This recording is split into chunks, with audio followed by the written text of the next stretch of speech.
Вельмі прыемна вас усіх вітаць зноўку у сценах гэтага цудоўнага. Адносна на цяперашні момант надвор'я цёплага дому, але цёплага не толькі з-за гэтага. Мы аднаўляем паседжанні клуба вуснага гісторыка. Для кагосьці з вас, магчыма, праца клуба вуснага гісторыка і не перапынялася, бо сярод нас ёсць тыя, хто былі з намі ў экспедыцыі гэтым летам, плённай, якая праходзіла ў межах майстэрні. Разам беларускія архів вуснай гісторыі і гістарычная майстэрня праводзілі прысвечаную экспедыцыю тэме гісторыі Халакоста. У хуткім часе матэрыялы, сабраныя падчас яе, будуць размешчаныя на сайтах архіва вуснай гісторыі, таксама майстэрні. З гэтага навучальнага года, як мы прымяркоўваем наш клуб, сезон, мы трошки змяняем фармат. Наши паседжанні не будуць кожны месяц, а будуць раз на 2 месяцы. Тэматыка будзе працягваць разнастайна.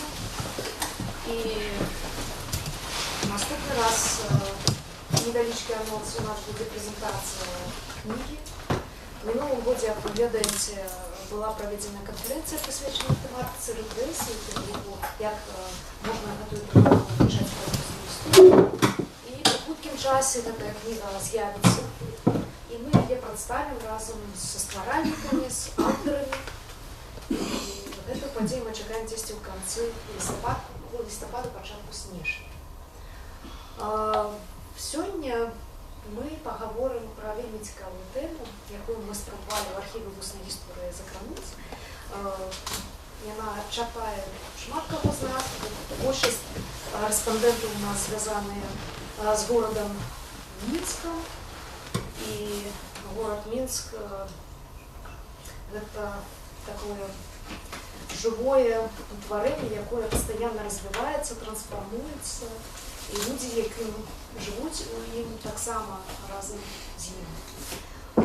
У нас была рубрика створана ў свой час прысвечаная Мінску і ягоным ваколіцам раней, а цяпер уключаным у Мінск. Калісьці мы працавалі ў гэтым накірунку з Іванам Сацукевічам, паталогам. І сёння у нас 2 спецыяліста па гісторыі Мінску. Адзін з якіх будзе мадыраваць мерапрыемства. Гэта Андрэй Ліневіч, які прадстаўляе такі вядомы дамок, таксама фактычна не нашмат менш старэйшы, стары як наш. Домік РСДРП, правда, першага з'езду, правда, ён любіць яго называць па-іншаму, можа пасля расказаць, калі захоча. Вось. І таксама прадставлю вам Антона Рудака, які з'яўляецца вядомым краязнаўцам, знаўцам Менску, таксама лаўрэатам літаратурных прэмій. Вось, аддаю такім знаным спецыялістам кіраўніцтва сённяшнім паседжаннем, і мне падаецца, што будзе цікава. Калі ласка, Ну, Ирина меня представила. Зовут сейчас Патрусян Андрей Линевич. Я являюсь супрацоўнікам дом-музея першага з'езда РСДРП. Это сапраўдальных самых старых музеяў, не толькі Мінска, але і Беларусі, і фактычна сведка шматлікіх падзей, якія звязаны менавіта з гісторыяй горада Мінска. І таму сёння тэма, якую мы абралі, носіць назву Мінск, мазаіка ідэнтычнасці. Гэта таксама нездарма, таму што вельмі все мы ведаем, все мы нарадзіліся многія ў Мінску, і для нас Мінск як родны горад. І калі мы кажам, адкуль мы, дзе мы нарадзіліся, мы ўзгадваем горад Мінск. Але вось калі праглядаеш матэрыял, калі збіралі матэрыял для архіва вуснай гісторыі, мы заўважылі адну такую дэталь. Калі пытаешся у мінчан, у тых, хто тут нарадзіўся, распавядзіце пра сваю радзіму, пра свой горад, яны згадваюць у першую чаргу вуліцу, яны згадваюць у першую чаргу раён. То бок фактычна родным месцам для іх, фактычна малой радзімай з'яўляецца не сам горад Мінск, а тая невялікая вуліца, а той раён, які ўваходзіць гэтая вуліца. І фактычна таксама можа быць знакава тое, што зараз 2018 год, гэта год малой радзімы, таму і тэма наша фактычна сугучна з тэмай малой радзімы, потому што для многіх малая радзіма гэта тая вуліца, гэта той раён. І таму зараз мы можам узняць такое пытанне не проста патрыятызму да горада, ну, пробачьте, может быть, такое новое слово районализм, да, любовь до своего района, до своей улицы. І ось паспрабуем сёння паглядзець, прааналізаваць, як гэта сказваецца на жыцці грамадзян, на жыцці нашага горада. Што ў першую чаргу? Гэта любоў да сваёй вуліцы і раёна? Ці ўсё ж такі мы адчуваем сябе, то, што мы мінчане, а не проста прывязка там, да Грушаўкі, да Пятроўшчыны, да Старажоўкі, альбо для лошадзі. Таму я думаю, што сённяшняя наша тэма, размова ў першую чаргу будзе вельмі цікава і карысна для нас усіх, і кожны з нас паспрабуе усвядоміць, хто ён, патрыёт Мінска ці мінскі районаліст. Ну, а зараз, я думаю, што мы паглядзім невялікую відэанарэзку з успамінаў жыхароў Мінска, дзе якраз яны згадваюць свае вуліцы, свае раёны, распавядаюць свае дзіцячыя ўспаміны. Ну, а пасля будзем слухаць расповед сённяшняга выступоўцы спадара Антона. І так, зараз невялікае відэа.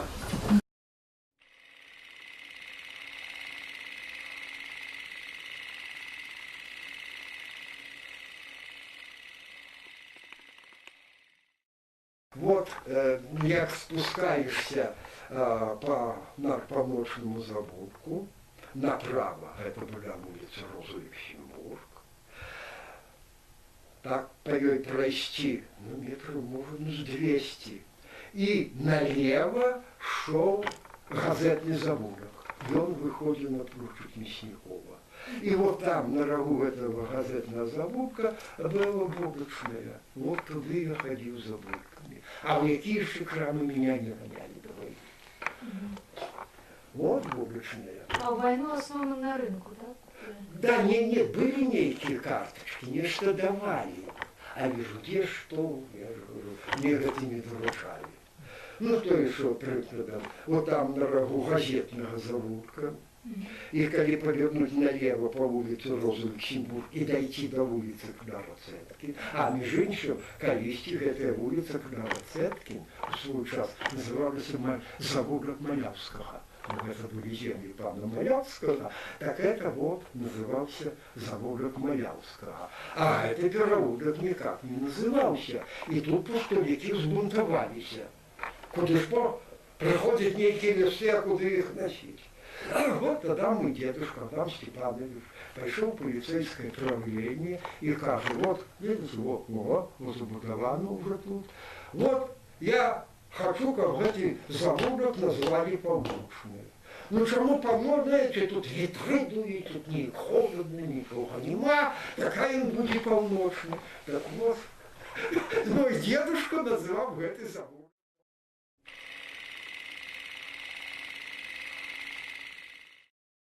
Бывали у них часто, атрымоўваецца, близко жили у Мінску?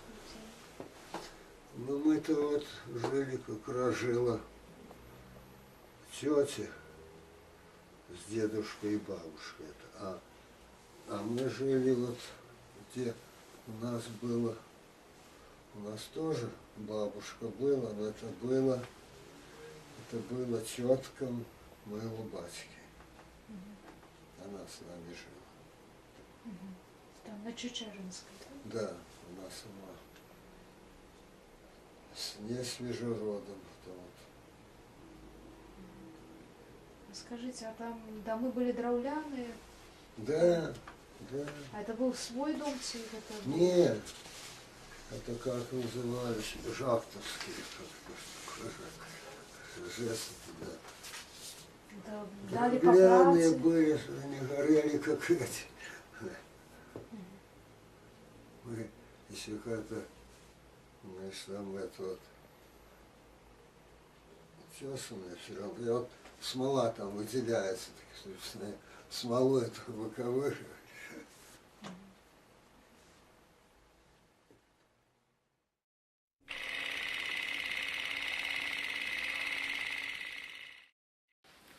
Так, значит, родилась я в Минске, на Володарского. Так что... Это роддом? Да, на Володарского, в этом роддоме. Вот. А в это время мои родители жили на Московской улице. Там был такой двухэтажный домик, и он же в первый же день войны, его бомба попала. А после войны его восстановили и забрала военная часть какая-то, там военные жили. И поэтому мама со мной к дедушке. Вот на Путейскую переехал. А на Путейской жил дедушка. У него там дом большой. 3-квартирный дом. Детей было 4 у него. 2 сына и 2 дочки. Мама младшая была, самая младшая. Вот. Ну и дом этот по сей день стоит. Не снесли его. Отец родился вообще-то в этом... О, боже мой. Ну, это ж надо забыла, как называется. Берёзе? Картуз березы, да. Вот родился там. Но его где-то 3 годика, что ли, было, и переехали они в Минск, родители. И жили тоже вот на Путейской, но там на квартире они жили. Вот. И мамин брат дружил вот как раз с моим отцом, и вот так они познакомились и поженились.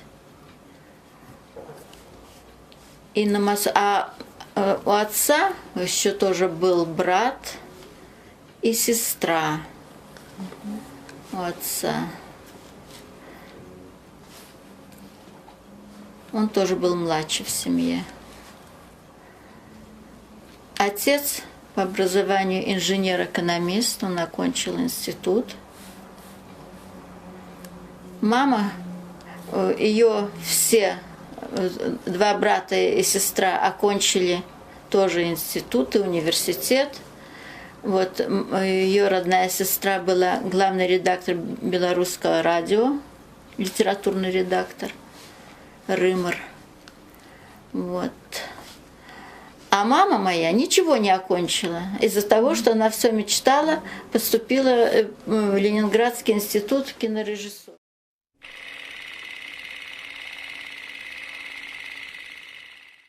Деревня называлась Лошица, Лошица вторая официально. А вы не знаете, как она называлась раньше? Вот Лошица вторая — это вот название, которое в середине 20 века появилось. Не упоминали при вас вот ваши родственники? Не Она знаю. Лошица и называлась. Лошица Она, вторая, по-моему, или просто называлась. Лошица? Но она, знаете, делилась. Вот эта вот часть Да. по кладбищу. Гора была. Гора. Вот где кладбище, село. Село. А там за Шашцейкой была это... Поселок Труд. Но это уже не Не Труд, поселок да, Труд, да, а да, да. Корчма где А стояла. вот такое слово Лошица немаршанское вы никогда не слышали? Не Маршан? Слышала. Да, что ж Вот это такое? рассказывала свекровь, что здесь жил пан Немаршанский. Шанский, да. Вот где теперь совхоз. Пан Немаршанский. Ну, он и нанимал рабочих, крестьян, которые жили здесь, и они обрабатывали его землю. Пана Немаршанского. В той Лошице был пан Любанский, а здесь пан Немаршанский. Вот. Но во время революции этот замок весь разрушили. Усадьба, не пана Немаршанского, была разрушена. Да, разрушили. И там, когда я в 46-м году сюда приехала, то муж повел меня в сад. Сад был прекрасный. Столько там было яблок. Я на Дальнем Востоке столько их не видела. У нас там они не растут, такие яблоки. Вот. И в этом здании, где жил пан Немаршанский, сделали склад для яблок. И там продавали вот уже всем, кто желал, яблоки продавали. А сам дом не сохранился, вот этот вот усадьба? Он полуразрушен так. Чуть-чуть там осталось несколько. Его никто не восстанавливал, ничего. Вот. Там совхозские люди кое-какие дома себе построили, вот, и работали там. То есть, получается, после войны в 46-м году там был склад. Сейчас Да. он разрушен. А примерно в какой период разрушен, вы не помните, этот дом был? Пана Немаршанского? Говорят, что во время революции. Где-то 24-30 годы. 30-е годы, Да. где-то так? Да. Ну там же склад был после войны. А склад там же подвал. Подвальное Подвал, и помещение сверху они большое. построили такие навесы. Мгм. И И использовали люди подвалы. брали кирпичи для печек. Для печек.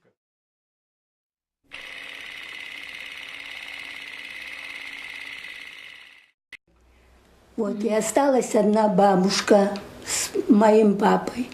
Вот, ну тогда уже стали, тяжело было, конечно. Так какая работа не подворачивалась, они работали.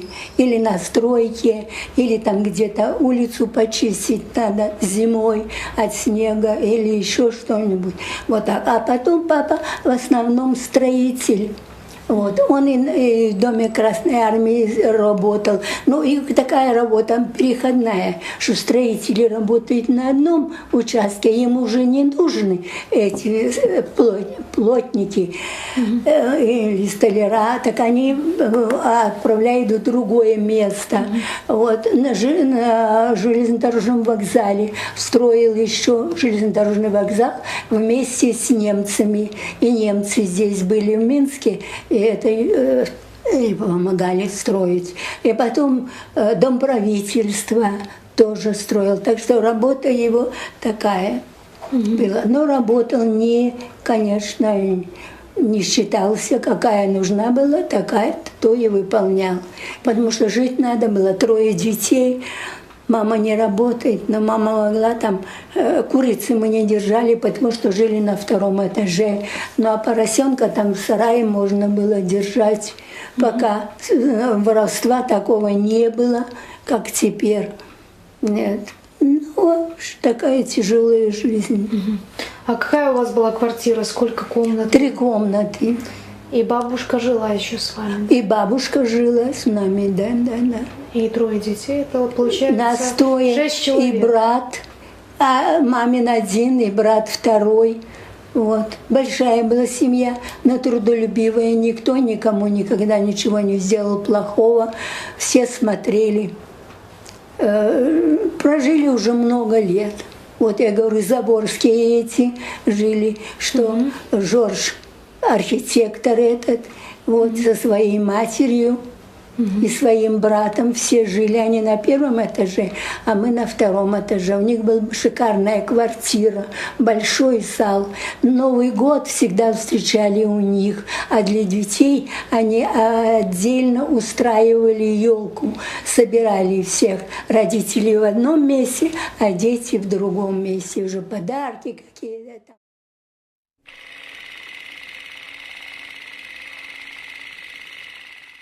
А тут гэта толькі невялікі, самы маленькі кавалачак той інфармацыі, якую можна здабыць у людзей пра іх дзяцінства, пра іх памяць, пра мінскія вуліцы, пра многія вуліцы, якіх фактычна ўжо няма, пра тыя дамы, якіх сёння няма.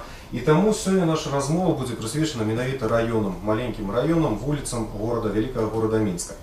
Ну што, цяпер я думаю, што слова прадстаўляю нашаму выступоўцы Антону Рудаку, калі ласка, і пасля яго выступу будзем задаваць пытанні. Добрый всем вечер. На початку я так само Антона представлюся. Я Антон Рудак, родился в 89-м году в Минске. Народился я в таким цікавым районе, коли мы сегодня про это уже говорим, в районе поля старого аэропорта Минска-1, власне на улице Брилевской. Ну, и, в принципе, мы сегодня поговорим про это так само. Из этого пошла, напевно, самая зацікавленість истории города, из этого района с зацікавленістю історії вулиці, потім району і так далі. Все это по нарастающей шло. Так, в принципе, мы сегодня про это и говорили, что вот тут в оповідах наших респондентів, да, так само прослушивается эта совесть. Когда человек нарожается, и он спочатку начинает любить свой дом, там, да, где перемешаться может жить без сторонней допомоги, потім уже двор, потім вулицю, потім район і так далі.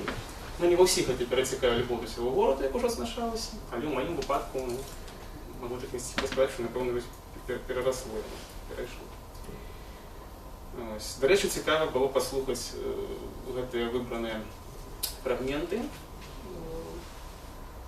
Особливо ось по даруню, яка була з вулиці Немаршанської, бо я сам просто, ну, все життя живу ось на одному районі, так отрималося.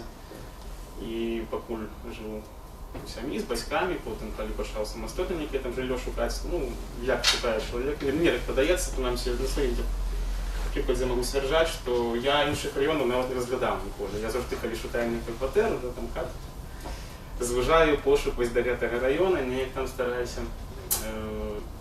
все это знаходить у межах своей малой родины. И только один год я жил, самое далеко, что я жил от своей хаты, это от Брилевской, я выехал, год пожил на Брестской улице, это каля вось той самай плошчыцы другой Немаршанскай.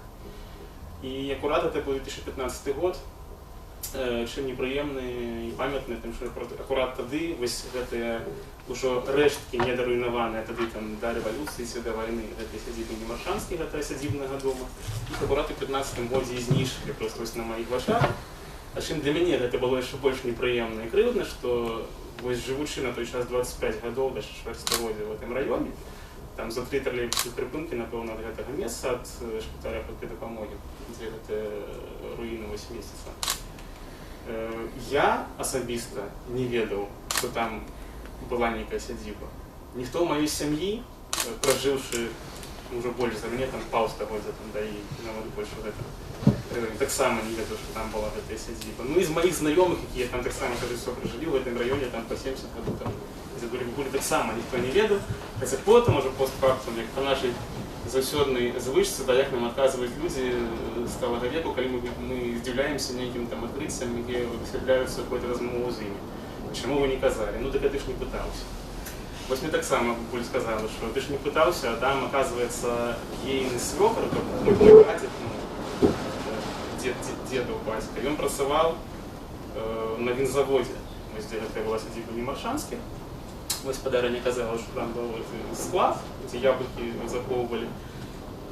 Я так не асабліва адсачу, што там было у плошчыцы Немаршанскай, але калі возьмем мы фотаздымкі, напрыклад, да, ваеннага часу нямецкія, там добра відаць, што гэты будынак ён звышаецца на зямлю, яго па фотаздымках яшчэ можна адсачыць.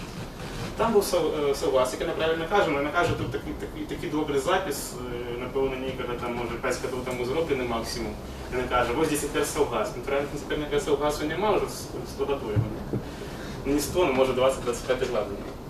Вось, і там быў саўгас, сапраўды, і там рабілі тое самае даматыцкае віно з яблыкаў. І вось калі, напрыклад, Максім Лужанін там у спінах згадвае, калі там наш літаратар жыў да ваеннага часу, калі ён згадвае, што менскія там паэты, пісьменнікі збіраліся некага там на хаце ў Лужыцы і беглі па пляшку недарагога, але выдатнага смаку, гэта цытата лужыцкага віна, з лужыцкіх яблыкаў. То есть у мяне заўжды проста є дылема, я не ведаю, якая лужыца маецца на ўвазе. Це лужыца Любанскіх, це лужыца Немаршанскіх.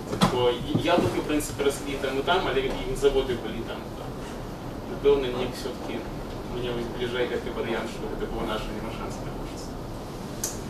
Ну вось, мы пачалі так крыху на гэту раённую тэму гаварыць. Я так зайшоў са свайго боку. Ну, в принципе, калі мы пачнем адсочваць гісторыю нейкага вось гэтага прапанавалі гэты тэрмін рэаналізму, так, ці як сам сабе яго абразваў, можа, нейкі лакальны патрыятызм, там, нейкі мікрарэгіяналізм, ці што яго называць. Натуральна, што не заўжды наш Менск быў такі вялікі і прыгожы, як сёння. Не, ну, прыгажэйшы ён бываў, але большай за сённяшнія межы, напэўна, ніколі не было. Вось, натуральна, што казаць у гісторыі нейкія там дарэвалюцыйныя часы, нават самыя познія, пра такі рэаналізм, напэўна, не выпадае. Бо папросту, ну, калі горад не мае нейкай там крытычнай масы насельніцтва, не мае нейкіх там звышбуйных плошчаў, то і не ідзецца ні пра які, напэўна, рэаналізм. Бо ну, якія тады былі раёны? Вось добра, што мы тут бачым прыкладна такой-то схематычны план, карту Менска, якія былі раёны. Самае аддаленае — это тое, што было за рэчкай, да, за Свіслачча, гэта былі раёны Старажоўка, Траецкая гара, там Залатая горка, Камароўка. Вось там, паводле маіх назіранняў, неяк, напэўна, вось гэты рэаналізм пачаў нараджацца, да, запачаткоўвацца, бо астатнія раёны былі занадта блізкія, звязаныя з цэнтрам, нішто як асабліва там не геаграфічна нават чыста не аддзяляла ад цэнтру. Ну, хіба што, можа быць, вось калі чыгунку праклалі, то гэта узніклі раёны. Той жа вось мой родны, дзе была гэта лужыца Немаршанская, дзе ж Немаршанскія здавалі ў арэнду гэтай землі чыгуначнікам, спецыялістам, якія прыехалі сюды будаваць чыгунку і працаваць на чыгунцы. Гэта Серабранка, тогачасная Серабранка, не сённяшняя. Сённяшняя раён называецца крыху іншым месцам Серабранкай. Тогачасная Серабранка — гэта тэрыторыя ўздоўж вуліцы Маяковскага, сённяшняя ўздоўж Рыбніцкага тракта. Вось. Гэты раёны, ну, але які там мог узнікнуць рэаналізм, калі гэта прыехалі людзі, ну, часткова чужыя, часткова вяскоўцы, часткова з Расіі, з Польшы цэнтральных, спецыялісты, які працавалі на чыгунцы, то бок нейкія адукаваныя людзі, інтэлігенцыя, але натуральна з Менска тадыйшы на той момант у першым пакаленні мала хто звязвала. Ніякага асаблівага рэаналізму, напэўна, ад іх дзіўна было патрабаваць. Вось.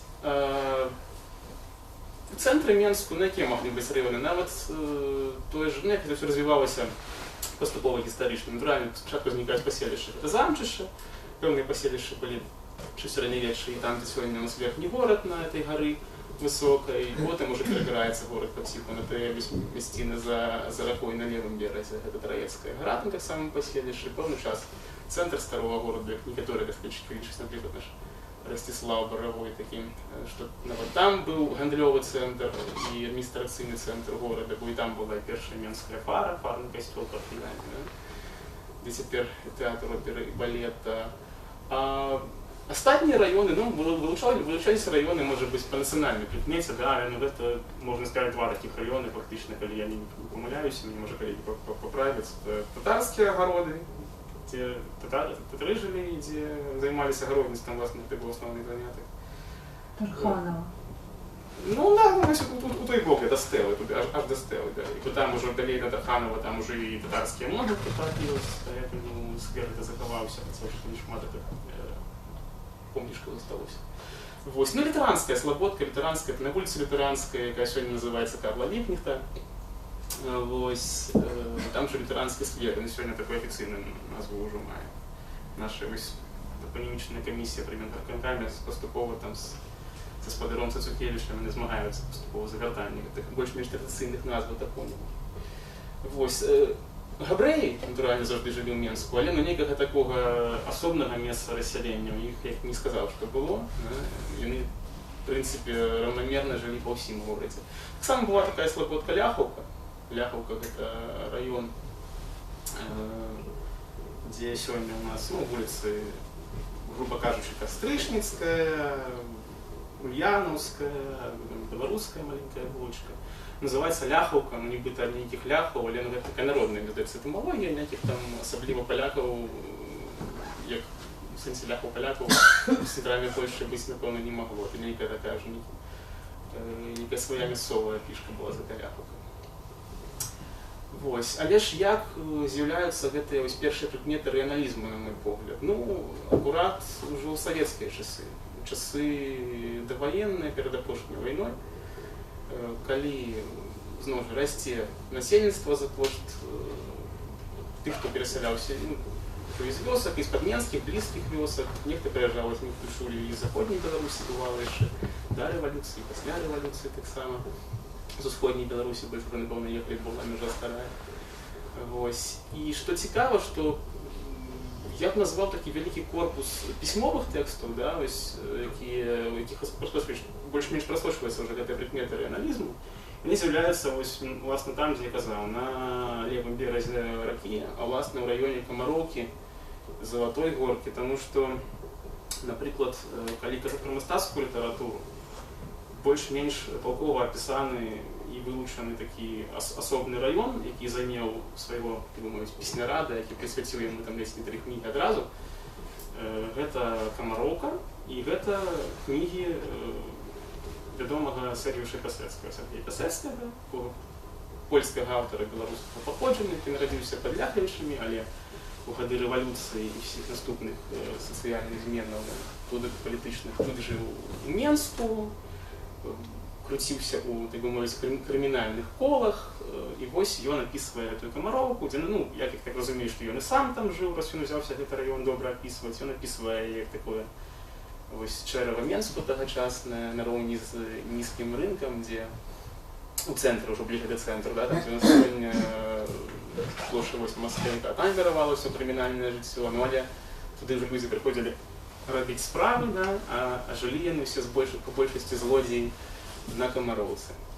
Вось, ён там апісвае, што гэта такая не вельмі была, можа быць, утульная для жыцця мясціна, ну, таму, власна, напэўна, там яны жылі, таксама паціху свае справы рабілі, ніхто асабліва не шыпаў, у цэнтры яны не лезлі, стараліся гэтага без лішняй патрэбы не рабіць.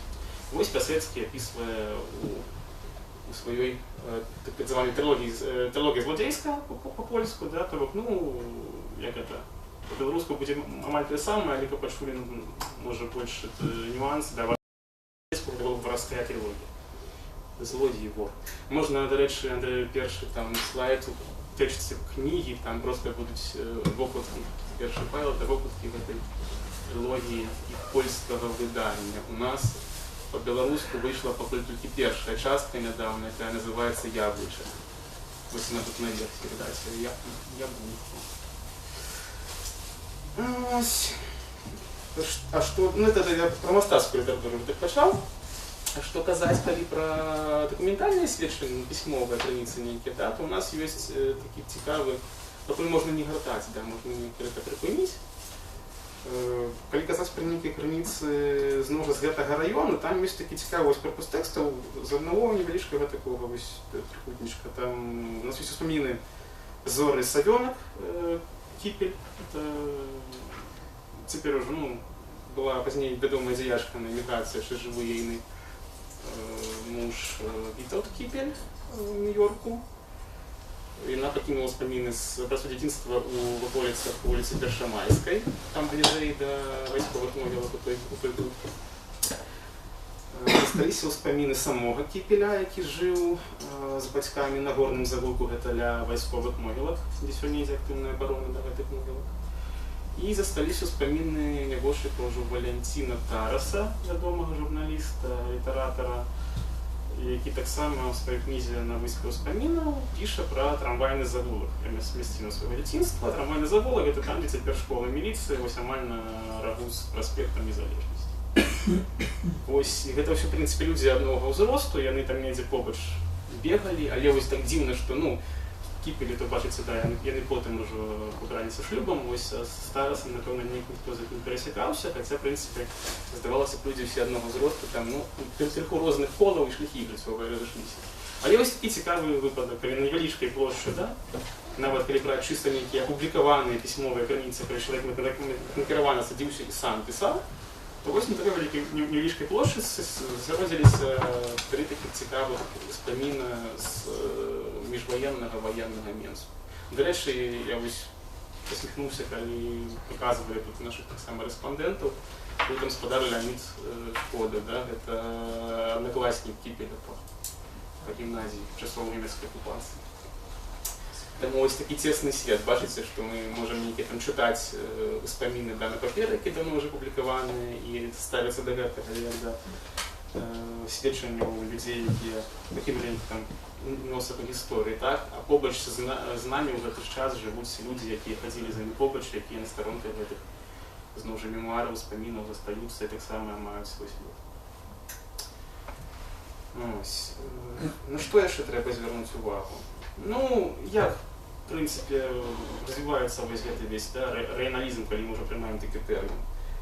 Мне падаецца, ўсё-такі, там трэба элементарна гэта глядзець, як на вось той самы, ну, працэс сталення, да, эвалюцыі поглядаў чалавека на ўсягоную радзіму. То бок, калі ён нараджаюсь у, там, грубо кажучы, ўжо паваенны менс, нараджаецца чалавек, больш-менш наш сучаснік, чалавек уже даволі сталага ўзросту, але, ну, просто такі сярэднестатыстычны меншук, які ўжо мае што нам распавесці, чаго мы не памятаем, да.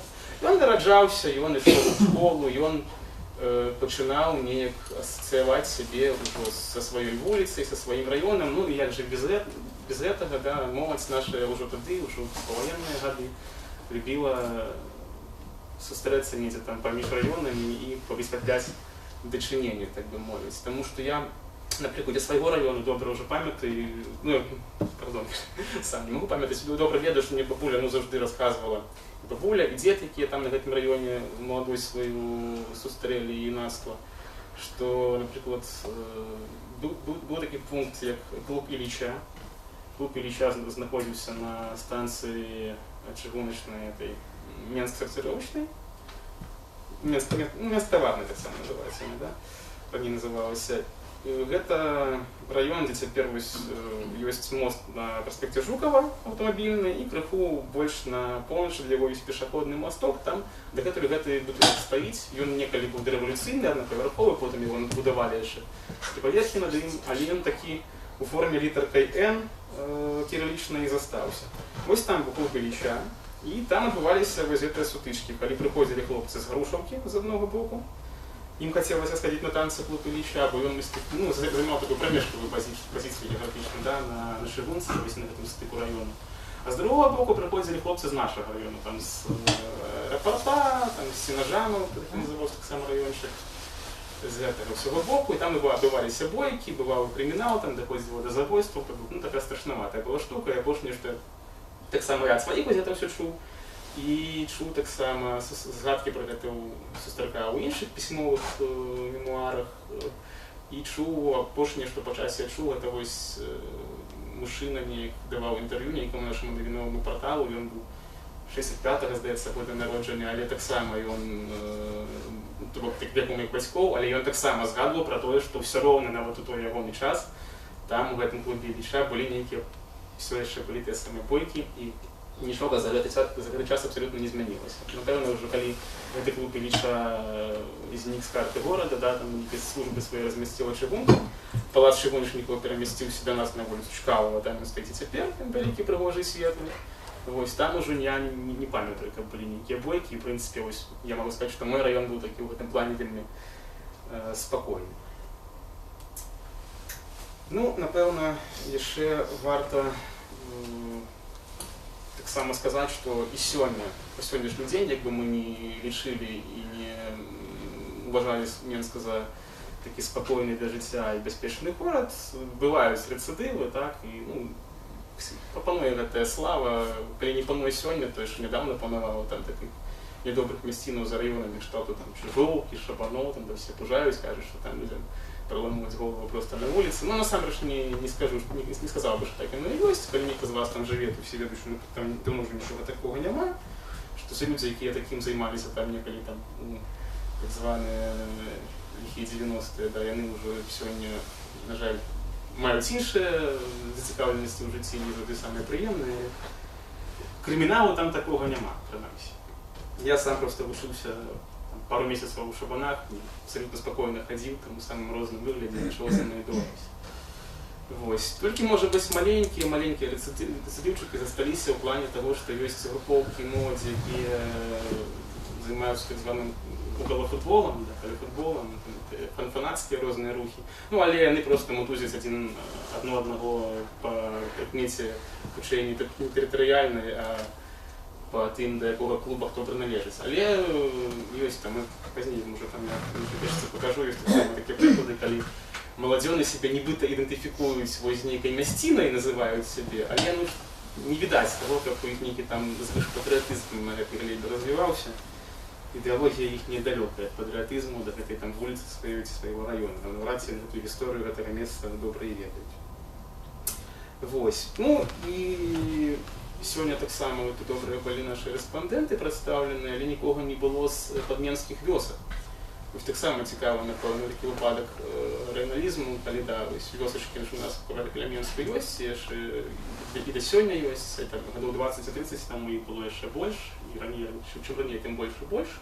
Усе яны таксама неяк у гэтай інфармацыйнай арбіце Мінска знаходзяцца, і натуральна, што калі ёсць у вёсцы нейкая такая аб'ядноўваючая нейкая прыкмета, там ці нейкі заўважны помнік гісторыі культуры, як, напрыклад, там у Лошыцы гэта парк, где-то там у Крупцах таксама, напрыклад, там, дзе у нас па праспекце Пераможцаў, там старыя могілкі былі, вось такія ёсць, мы прысталіся з каплічкай, да, каплічку зруйнавалі ў 8-м годзе, здаецца. Там таксама ёсць супольнасць людзей, якія сябе асацыююць з гэтым месцам, якія маюць там прыватныя нейкія дамы, дзе нарадзіліся іхныя бацькі, можа быць, нават дзяды, якія не хочуць адтуль з'язджаць, якія вось у Крупцах баранілі гэтыя могілкі таксама. У Лошыцы, калі руйнавалі гэты дом, там яшчэ ў 89-м годзе сядзібны дом Любанскіх, таксама былі ініцыятывы, калі выходзілі людзі і абаранялі гэта ўсё. Ну, прычым, натуральна, гэта ўсё пачыналася з месца, да, а потым ужо падключаліся агульнагарадскія нейкія актывісты, памятаем, таксама туды хадзілі, ўсё гэта абаранялі, там і падключалі літаратараў, дзячоў культуры, нейкія там песні спявалі, вершы чыталі, всяк такога. Вось. Ну, а калі ўжо мы пачынаем гаварыць пра пісьмовыя крыніцы, дзе адсочваюцца нейкія прыкметы гэтага рэгіяналізму, то можем от Касецкого перейти, напевно, вось далей. Приласка, другі слайд. То у нас ось успоміни Нінелі Лур'є. Ну, вони на першому не публіковані, ось на сайті, ось такий сайт «Моє містечко». І там з різних випадків там Білорусі є ось успоміни, але ось про Менськ, одні з самих ярких успомінів, це ми бачимо, заслужена вчительниця БССР Нінеля Абрамовна Лур'є, вона працювала довгий час у школі номер 2 у Менську, на вулиці Енгельса. Народилася вона на Ляховці, як сама пише, на тим самим, ось на той самій вулиці Білоруська, яку я сьогодні вже згадував. Там був такий кооператив науковців, її батьки, ось вони, їх портрети. Да. Мати була, здається, педагогом. Педагогію в сенсі не вчила дітей, а займалася педагогікою як наукою. А батько був економістом. Це здимки, до речі, з їх помника на військових могилках, де вони поховані, і дошка з ними так само там поховані. Ось. І вона, наприклад, пише, я зараз може тінько зачитаю, як вона писала: «Если едешь на трамвае к вокзалу мимо стадиона, не доезжая улицы Свердлова, по левую сторону стоят два кирпичных дома. Один двухэтажный, торцом к улице, теперь Ульяновская, 25, второй трехэтажный, развернут трамвайной линии, теперь Ульяновская, 29. В глубине двора было еще два стандартных деревянных дома. Это наша Ляховка. Здесь я прожила почти всю свою довоенную жизнь. Откровенно говоря, наша Ляховка – это скорее пароль, в кавычках, которым мои друзья детства пользуются при упоминании своей родины, в кавычках.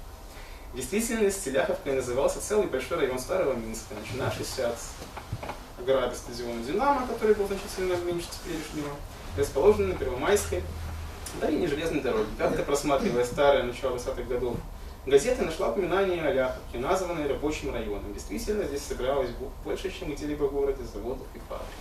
И она тогда мне подробно описывая кооперативный поселок, где за свои кооперативные, что это означает, за свои гроши науковці ці супрацовники ніяких там установок наукових побудували ось домики, які справді вони і стоять.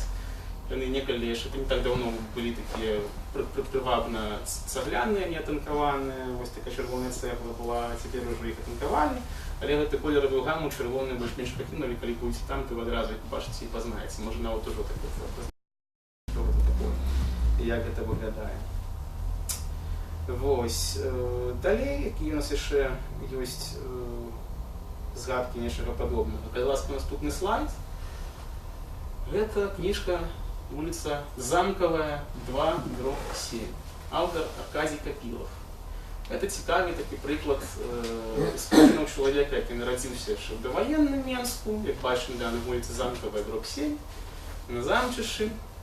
У війну під час окупації він, на щастя, не був у Менську, чому кажу на щастя, бо він гаврей. Ось.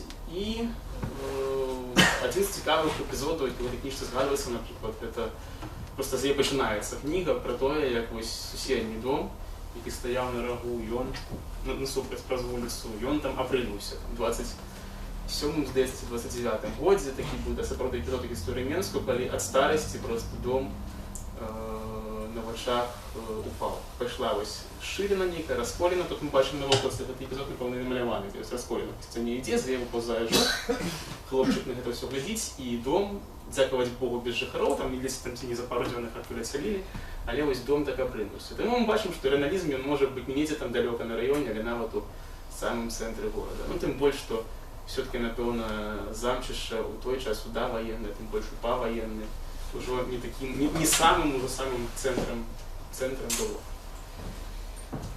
Ось.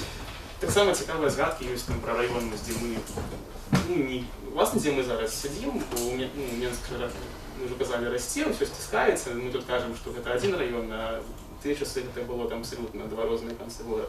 Коли ось прийняти умовно, що тутейший недалекий транспортний завулок, це, в принципі, наш райончик, то там Капілов пише, що він вже такого, може, сам не заспів, але старожили, довго жихари казали, що який там тобі транспортний завулок, це по-ранішому наше Романово. Ось сказали, що це Романово, предмістя Романово. Сёння мы ведаем, што ёсць раманаўская слабада, да, ну, але наши знаўцы, топанімісты кажуць, што, на жаль, гэтая назва вернутая не, ну, трохі крывавата, і што на тым месцы, дзе вуліца Раманаўская слабада, там ніколі не было ніякай Раманаўскай слабады. Ну, але прыблізна, вось, зноў жа кажу, прыблізна вось гэта недзе ў гэтым раёне, таму так вось і пасадзілі.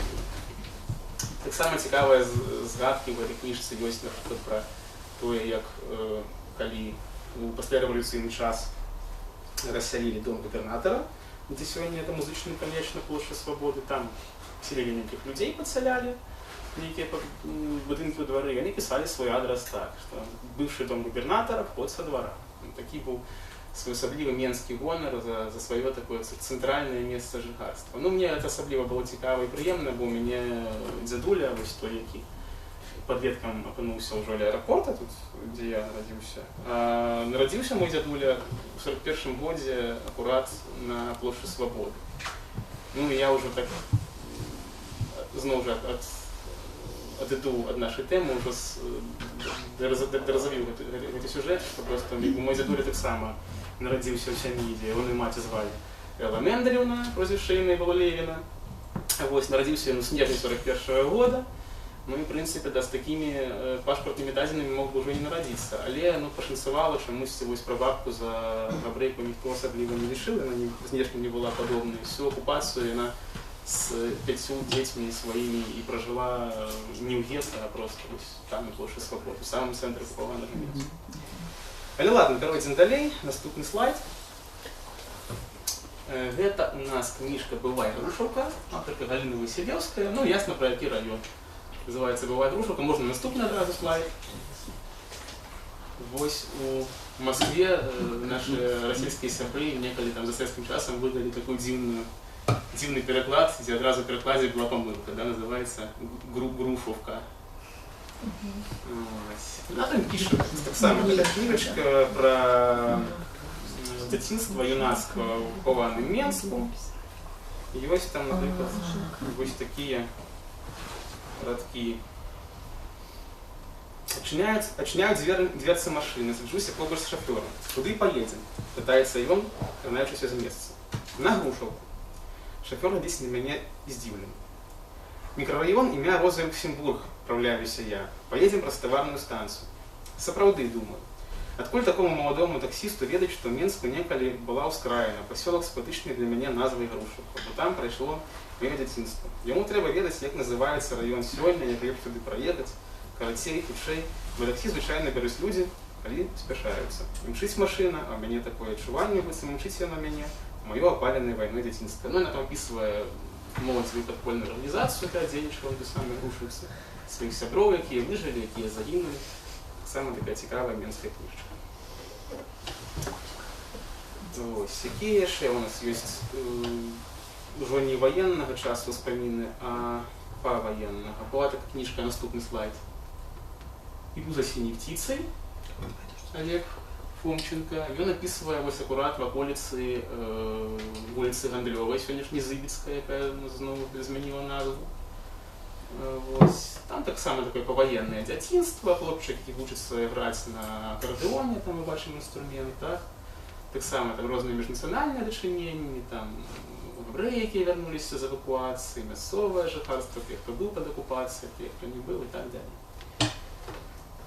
Таксама з паваенных часоў ёсць успаміны, таксама, на жаль, не публікаваныя кніжкай на паперы, яны ёсць на інтэрнэце можна знайсці, называюцца ўсё агульнай назвай «Московская 24», чым яны адметныя, цікавыя, што аўтар такі Владимир Светлов, кінарэжысёр, які нарадзіўся власна там на Маскоўскай. Гэта, дарэчы, дом, які сёння мае адрас Маскоўская 16, гэта дом трохпавярховы, даваенны, ён стаіць проста на прыпынку там, дзе транспарт спыняецца на вуліцы Маскоўскай. У гэтым доме свой час жыў Аркадзь Куляшоў, які прысвяціў яму адзін са сваіх вершаў.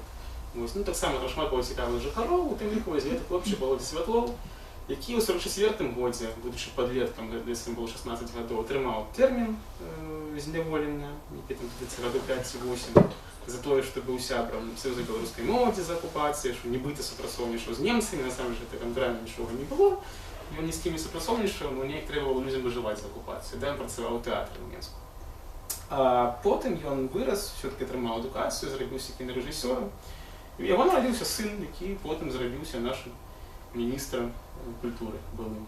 У нас цяпер уже здаецца іншы, да гэтага быў такі Барыс Святлов. Вось. А гэта кніжачка наступная Олега Белоусова, называецца «Мой город». Таксама быў такі аўтар цікавы журналіст, таксама кінарэжысёр, і мультиплікатор, і сценарыст, і тэлевядоўца, вёў свой час сваю перадачу па 8 канале Тыцамінскім нашым гарадскім. Вось. І ён таксама проста нарадзіўся ў суседнім там ледзьве доме з гэтым Святловым. Ён крыху, можа, маладзейшы за яго, натуральна, не так даўно памёр у 9-м годзе. Вось, але пакінуў такую добрую кніжку, якая дагэтуль яшчэ, дарэчы, у крамах прадаецца, калі цікавіцеся, там можна, в прынцыпе, знайсці. Там таксама апісваецца, вось гэта наш раёнчык, вуліца Маскоўская, описывается студэнцтва ягонае шестидесятніцкае, описывается Менскі Бродвей, туда некие там рух стылягаў и так далее. Ну и все остальное ягонае жыццё таксама там описывается. В принципе, таксама з нашага раёна, гэта на вуліцы Маскоўскай, і такімі маладым цікавы, як Александр Станюта, сын акторкі Стефанії Станюты.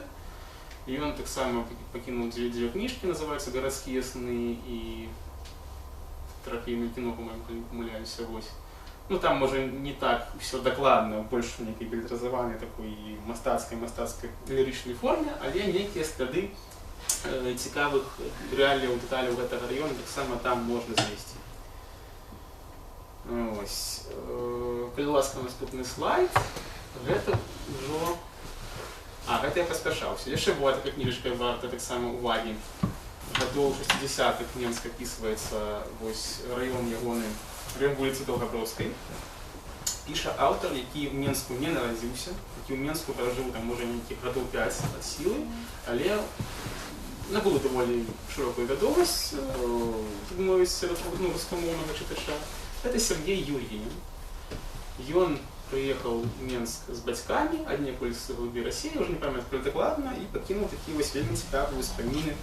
Книжка называется «Фашист пролетел». Была такая картина, вядомая, он там обыгрывае эту назву. Про неких фашистов там збольшага нема в этой кнізе нічога, але вось такая назва, і он пакінуў гэта... Фактычна гэта кніжка такая сапраўды аўтабіяграфічная, это ўспаміны пра ягонае юнацтва, ягоныя падлеткавыя гады вось у гэтым цяперашнім заводскім раёне Мінска. Там цікава таксама ёсць такі эпізодзік, калі яны прыязджаюць сям'я з Расіі, ягоны бацька, там нейкі партыйны функцыянер ці нейкі начальнік, ідзе ў Мінаградвыканкам, яму прапаноўваюць любое месца жыхарства выбіраць, і ён кажа, ну, які раён выбраць? Напэўна ж сталінскі, бо як можа называцца самы хорошы, самы цудоўны, самы прыгожы раён? Толькі сталінскі. Куды ж Сталін, напэўна, быў. Вось, і незабаве пасля яго смерці. Вось, ну і ён выбраў сталінскі раён, гэта цяперашні заводскі, яго паселілі там і за МТЗ, і Шакалей, там, Добрабродскую, і потым яны вельмі з гэтай прычыны былі расчараваны. І цікава таксама гэты погляд тым, што гэта погляд чалавека, які не нарадзіўся ў Менску, які, ну, можа, нават кепска разумеў беларускую мову першы час, які кепска разумеў мясцовыя рэаліі. І я нідзе нікога больш не сустракаў такога цікавага апісання Менску, як у гэтага Сергея Юрьевіна. І ён там апісвае проста нейкія там інфернальныя сцэны пра тое, як там у тым же районе там слепянкі, нейкія мужики на секерах там махаліся, адзін там адному адсякалі рукі на ляту, ну але можа гэта ўжо мастацкая перабольшка, не будзем так лічыць. А вот наступная кніжачка ўжо з нашых часоў, але таксама пра якія часы яна апавядае, таксама пра 60-е, ўжо напэўна пра познія 60-е нашага сучасніка, вядомага блогера, такого актывіста Евгения Лепковича. Называется «Лето из переулка», и она про ягоны месціны дзяцінства, про ягоныя ваколіцы. Это район вуліцы Усходняя Менска, район сённяшняга універсама Рыга. Ну і ён там апісвае таксама такія свае гэтыя гісторыі дзяцінства з тамтэйшага прыватнага сектара, які, в прынцыпе, там па сёння застаўся. Вось, далей... можна пакуль не далей. Яшчэ, напэўна, варта адзначыць з такіх раіналістаў літаратуры. У нас ёсць аўтарка Ольга Бабкова, якая вельмі архівіст, яна доўгі час працавала ў архівах, займалася гісторыяй і Менску, і наогул Беларусі сярэднявечча і новага часу. І такія ёсць цікавыя невялічкія тэксцікі пра ейны раён Мадзвежына, дзе яна жыве, таксама вельмі такія насычаныя, эмацыйныя. І ось книжка «І цуды і страхи», де напише вже про старий Мінськ. Ну, гэта може не зовсім до нашої теми пасує. Калі ласка, далі. Ага, а вот это уже совсем близко до нас. Это книжка 12-го года, автор Альгер Бахаревич, «Шабаны». Ну и это уже такой вот ренализм, так ренализм. Одразу вся книжка «Шабаны». Хотя, по факту, там две сюжетные линии. Одна из них описывает больше-меньше детинство и подростковый период автора тих самых «Шабанах». Причем он там не только пишет про некие реалии, да, а перемешивая их с новостворенной, уласной такой квазіміфологією. Тобто він придумує шабанам міфологію, якої їм не стає, якої, на його погляд, їх немає, але мусить бути. Бо вся друга сюжетна лінія там вже, він сам що собі придумав. Вельми моцная была, памятаю, ось уже пришло 6 годов, да, такая рекламная кампания в этой книге, там у всех там так само шабанах, там все мои знакомые, которые там жили, все, кто навіть ніколи не читав білоруськомовну книгу, всі ведали, що буде книжка про шабани, всі вони потім прийшли на презентацію, і, по-моему, это такий годний приклад, коли человек ось захотел, что называется, прославить свой район, да, не как бы окультурить постфактум літератури, ну і це йому, в принципі, вдалося. А мало того, яшчэ на беларускай малой сцэне ідзе спектакль «Шабаны». Так, і здаецца, нават, вы ўжо назвалі адзін спектакль, паглядзіце, цікава. Яшчэ, по-моему, Купалаўскім вы таксама, да? Ямкі Купалы наш театр, на малой сцэне. А, ну вось, і недзе яшчэ быў таксама. На холодильнику нехто там просядзеў минут 30. Да, там это вот, да, другая сюжетная линия, якая больш мастацкая, она побудована вакол ядоўні, правда, вакол холодильника. Ну и что уже греха таить, перед вами стоит автор поэтичной книжки, якая вышла в 2014 году, называлась «Верхний город». Вот, там так само есть шмат чаго про район, где я живу, есть про той район, где вось мои продки в Менску жили, як я уже казал, да, вось дед мой народился на Площади Свободы, напевно, откуда это и Верхний город. Хотя Верхний город это как бы не совсем только топоним, это некая метафора места поміж небом и землей, а поскольку я живу уже там, где аэропорт до недавнего часу знаходился, покуль ще ось доживає свої опошні некие месяцы, где знаходился ремонтный завод, где люди все, в принципе, были амаль все суседи заняты в этой сфере, то так был названий зборник. Там так само есть некоторые верши, які можна ось до прояву районализму и анімісті.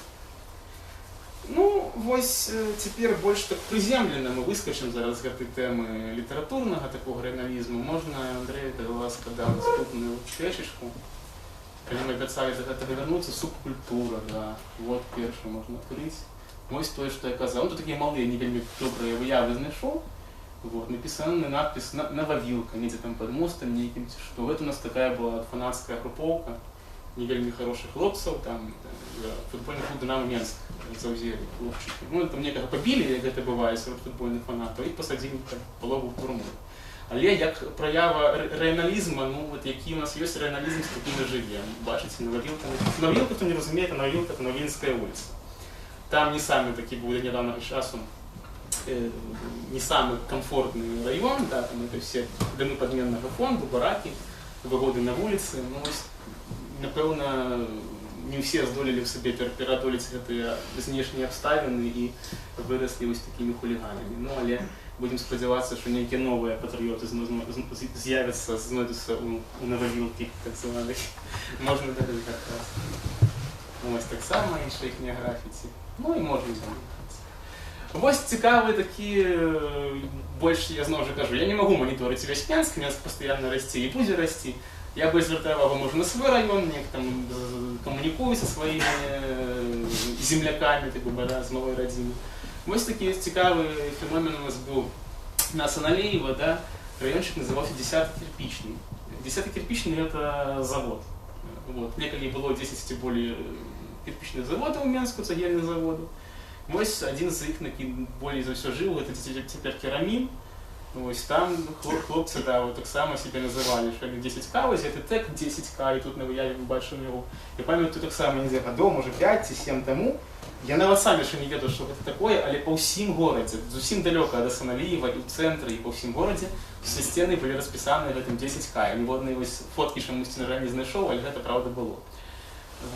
Чем еще наметная такая мясовая районная субкультура? Ну, на этом пишут в подробях, потому что наш район называется микрорайон Серова. Некоторые думают, что это Курасовщина, но это не Курасовщина, ну и так далее. Поглубляются у историю, там такая жартовная назва Асаналиева, Стаканалиева. А все это усугублялось еще тем, что з їх шерегу вийшла така музична груповка, яка у стилі реп, хіп-хоп, співала пісні, називалася «Ажно-ражно», така дивна криху білоруськомовна назва. Ну, але нічого білоруськомовного в їх творчості не було, там творчості було, коли ви сідали на таку маршрутку на Асаналиева, їхали в бок-центру, там можна було кіровців фашистського слухали. Там были такие пацаны с Асаналиева, кричат Валиеву, кричат Валиеву. Это такая хулиганская субкультура. Там, еще 10 лет назад здесь были местные законы, мои драконы считали патроны. Ну, нормальному человеку это тяжко зрозуміти, але насправді там ось така ось група, это ось скріншотик з груповки ВКонтакте в соцсетках. Там доволі велика кількість районів пересадити. І там, коли поглядіти на теми для обміркування, які обмірковують реально по сьогодні, то там такі дуже більш-менш пристойні теми. На першій темі висить, чи маєте ви там сябра життя, чи сябровку, чи ви вже завелися анекдот, є у вас діти. Тобто так само бачимо, що люди прогресують, люди ростуть. Да? Одні як криміналу переходять до нормального життя.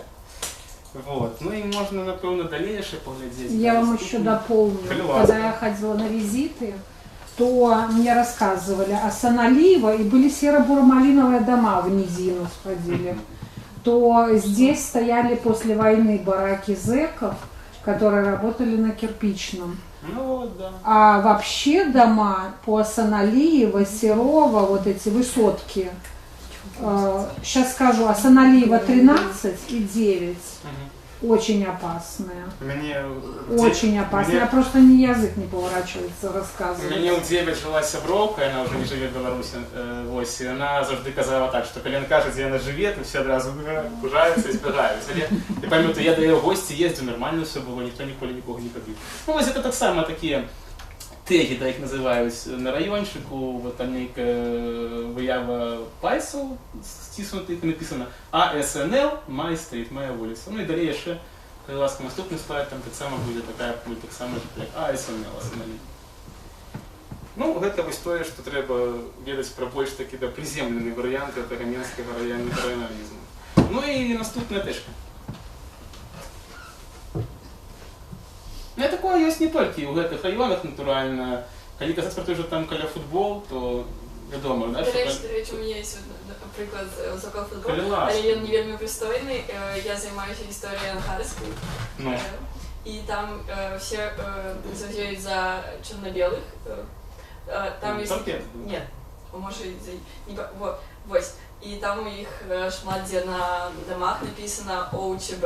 Первое слово совсем непристойное, у черно-белых.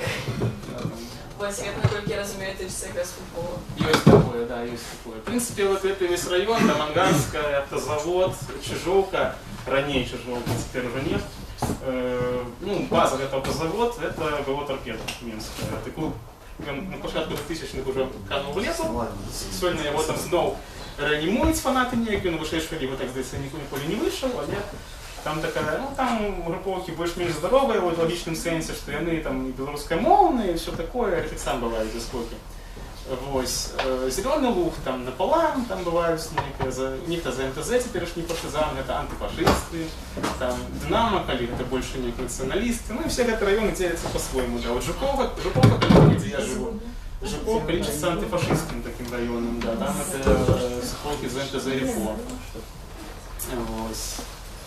Еще одно дополнение, 50-й кирпичный. Там на углу остановка 3-я детская больница, вот да, поворачивает 73-й и сразу становится. А дальше там магазин Керамин современный. Так вот, прямо на углу был дом культуры старый, и там начинал Булявин наш. Назывались они Лявоны. Да.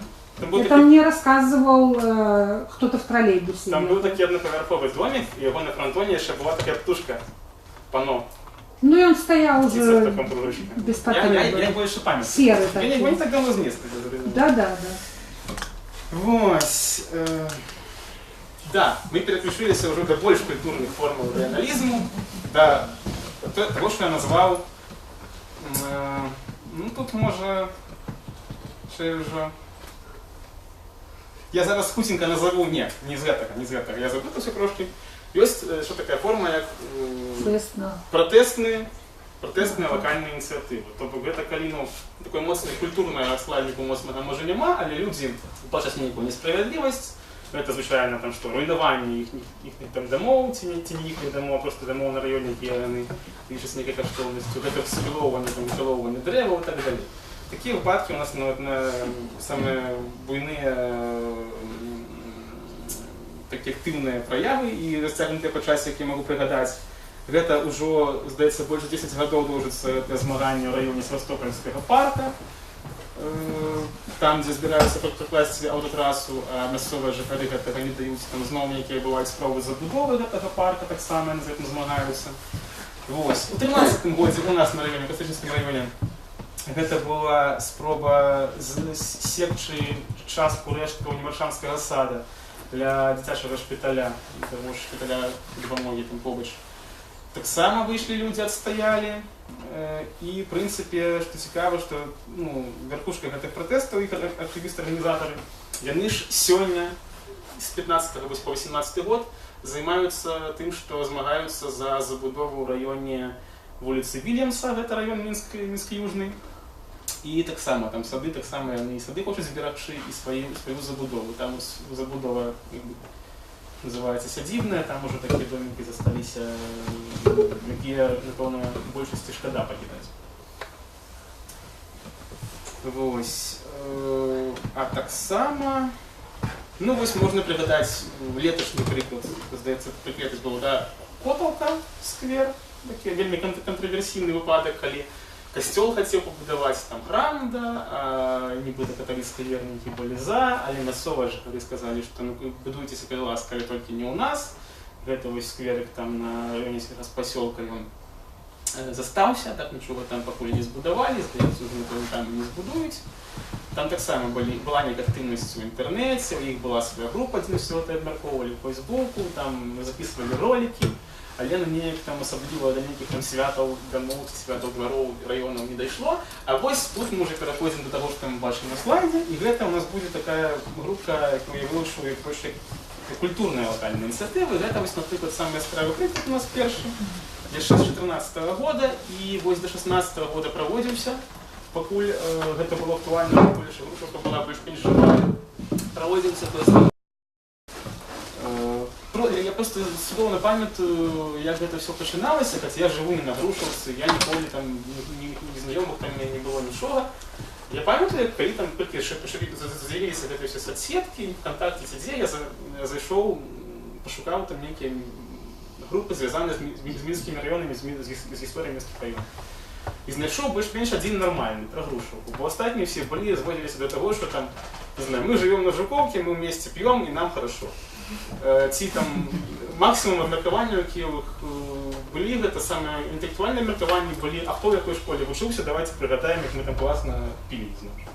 Вот. А тут быў унікальны выпадак, вось, напэўна, гэта сказваецца тое, што гэта раён, які больш-менш захаваў сваю структуру па сёння, захаваў забудову, ну, па сёння это я ўжо сказаў, як з тым согласам, не па сёння, а вось, ну, да апошняга часу. Заховывал свою структуру, свою забудову, там жили и живут еще люди, якія там их продки жили, и деды, и бацькі. Там есть домы, наши некоторые новые порталы знаходзілі, где одна семья живе больше 100 годов уже, и люди мают документы на эти дома, и все у них нормально. Было бы, калі б их не зносили, конечно, такое пригожее, шматпавярховое побудоваць. Ну, тому ось, напевно, у них була така група ВКонтакті, де вони обмірковували, що от там у нас там на районі був там старі здимки, там от був такий довоєнний дом, там революційний дом. І це все було ще в році 8-9. І я з здивленням зауважив, ось уже в 14-му году, бо хоч там году 5-6 пройшло, що все це вилилося в те, що це люди, які там збиралися просто, там, не веду, там, що день, там, що тиждень в інтернеті одно з одним обмірковували це всі місцеві свої справи.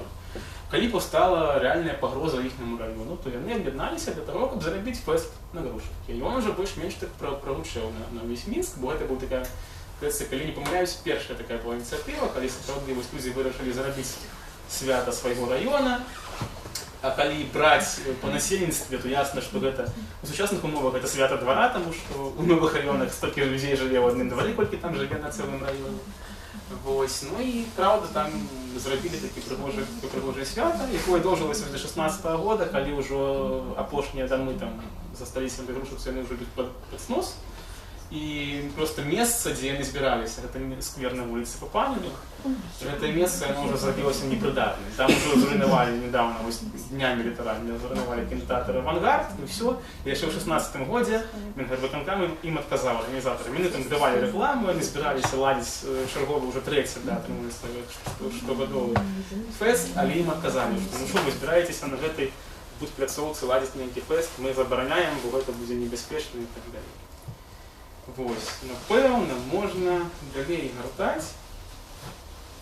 Ну таксама бачым, да, вось яшчэ жывы стаіць кінотэатр «Авангард», і вось там быў такі фэст, мы там таксама удзельнічалі нейкія краязнаўцы і гісторыкі, такі Сяржук Голік, даследчык, які займаўся гісторыяй, архітэктурай драўлянай Менска, там ладзіў экскурсію. Вось, таксама была экскурсія, была такая гістарычная адукацыйная частка. Вось, можна далей, напэўна, гартаць. Вось там, да, мы збіралі старыя здымачкі, яны былі экспанаваліся там у гэтым скверы, коли выстава аднаго дня была. І далей можна гартаць. Ну вось, таксама цікавы выпадак у нас это натуральная асмалоўка. Такая не зусім даўно таксама была актуальна, была такая праблема з зруйнаваннем асмалоўкі. Сёння ўжо здаецца, наколькі ясна, што там пакуль што кепскіх навінаў няма, толькі добрыя, неяк адстаялі больш-менш. Хаця, натуральна, там фрагментарна в нейкіх кропках там праблема ўзнікае, што недзе адзін дом хочуць зруйнаваць, а другі дом. Але ў большасці праблема вырашылася. Вот была такая петыцыя, напрыклад, адна з петыцый, наколькі памятаю, пад гэтай петыцыяй канкрэтна. Вон 7087 чалавек падпісаліся на сённяшні дзень. Даволі такі яскравы прыклад. Ну і тут таксама пазітыўная ацэнка, 304 датных ацэнак на 14 адмоўных. Вось. Асмалоўку ўжо таксама больш так культурна абаранялі і прасоўвалі, быў шум пастаянны ў СМІ, у інтэрнэце. Адным з актывістаў быў такі культуролог Андрэй Зерин, таксама кішмет, ён вельмі шмат зрабіў, там былі выставы, потым каласка можна гартаць, мы бачылі, якія былі прыклады. Вось, это стороночка просто в Фейсбуку такая, вось таксама нехта дизайнераў рабіў вось такія логотипы, просто, что называется, аматарскія, але пригожие, по-моему, такие каламбурщик, смола, лавка. Вот, такое граффити было намалявано, причем малявали его реально сами жыхары. Им просто нанесли вот эту разметку, а яны зафарбовывали все там под назиранием специалистов, что называется. И на версии написано «на смолу». Можно далей гартаць. Вось такая была выстава, где были гэтыя дамы якасці таких объектов, как вот это клумбочки, такие вазончики на подоле стояли. Была выстава палаца мастацтва, каб прыцягнуць увагу да праблемы гэтага раёна. Далей можна гартаць. І вось такая кніжка выйшла. Укладальнік аўтар Сергей Гарэўскі. Ён таксама там недалёка жыве, здаецца. Вось ён склаў такую кніжачку, там, можа, цяпер ужо няма ў наяўнасці, нідзе не прадаецца, але ну в інтэрнэце на іныя сліды яшчэ можна натрапіць, далей можна пагартаць, там будуць проста стороночкі. Вось такія. Народ. Там будуць стороночкі. Вось. А гэта ўжо не зусім у кампанію ўпісваецца, але проста ў саму эту гісторыю на маім раёне, раён вуліцы Прылеўскай Гарадкевіча. Вось яшчэ ў 12-м годзе паўстаў вось такі цікавы, як называюць, мурал, да, малюнак на сцяне зрабілі студэнты універсітэта культуры. Напэўна, гэта нейкая дыпломная праца, там якая.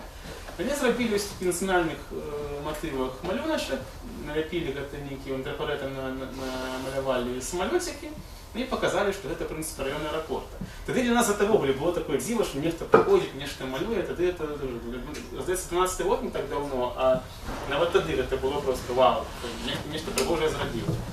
Вось. А далей можна гартаць, і ми побачимо, що гэта потім все вовремя вылілася. Гэта вже ніякого дачынення до університету культури немає. Гэта був проект, який називається Urban Myths, називався, городські міфи по-англійську.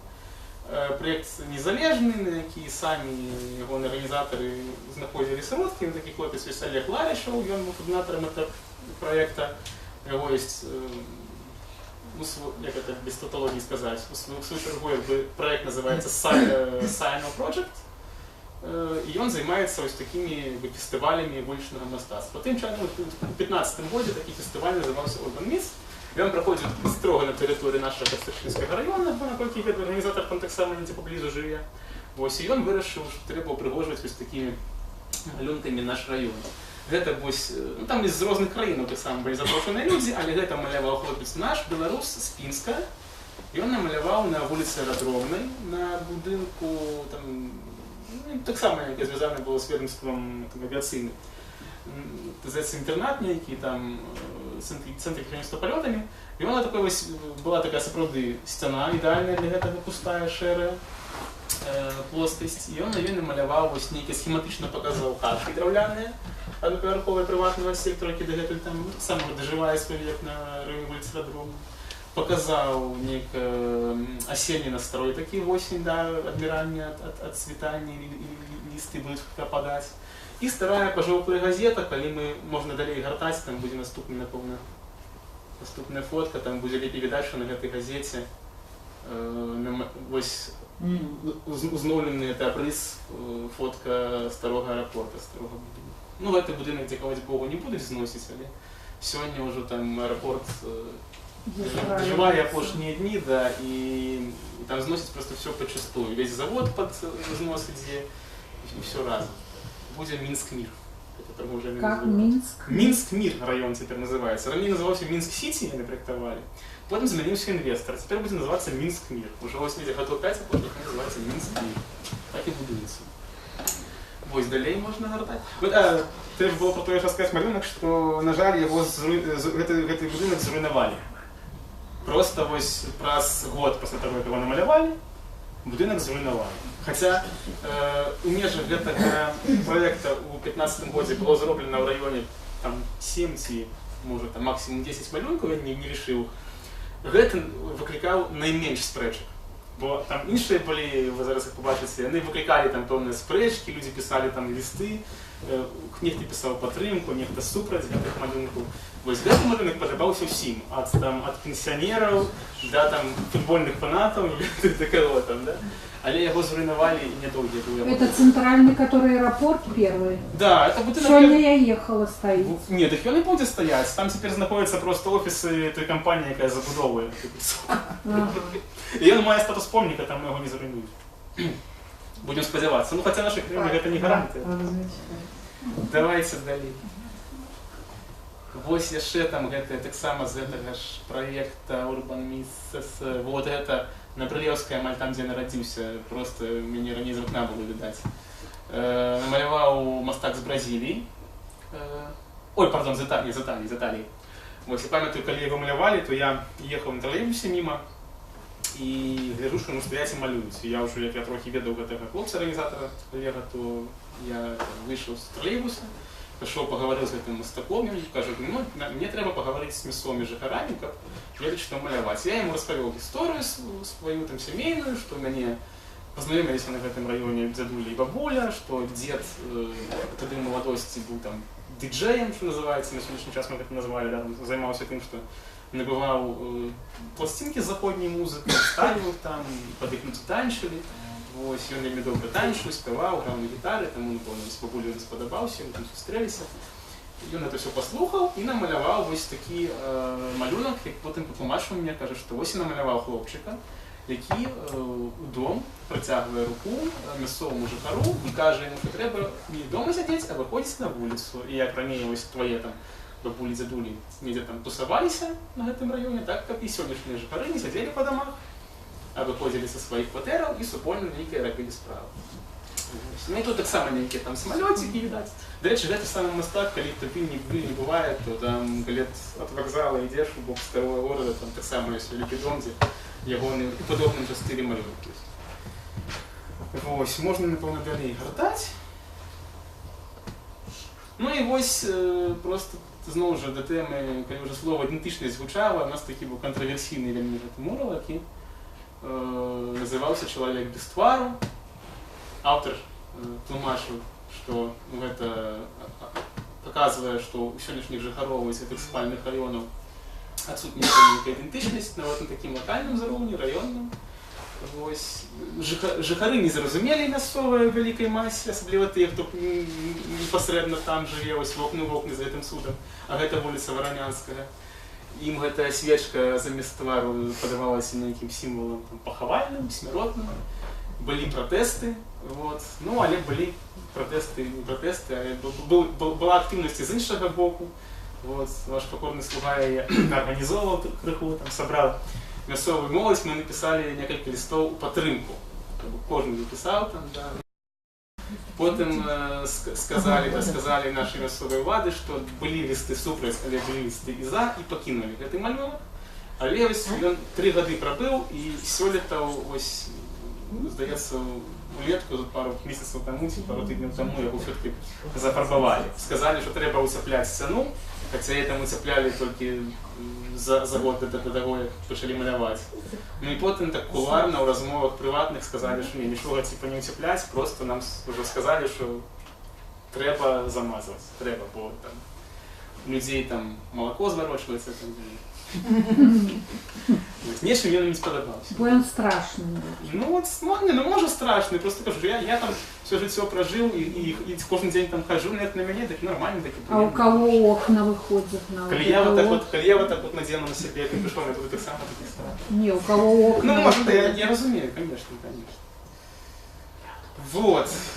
Ну, і можна далей гартаць, а далей уже все, так. Тоді переходимо до наступної папки.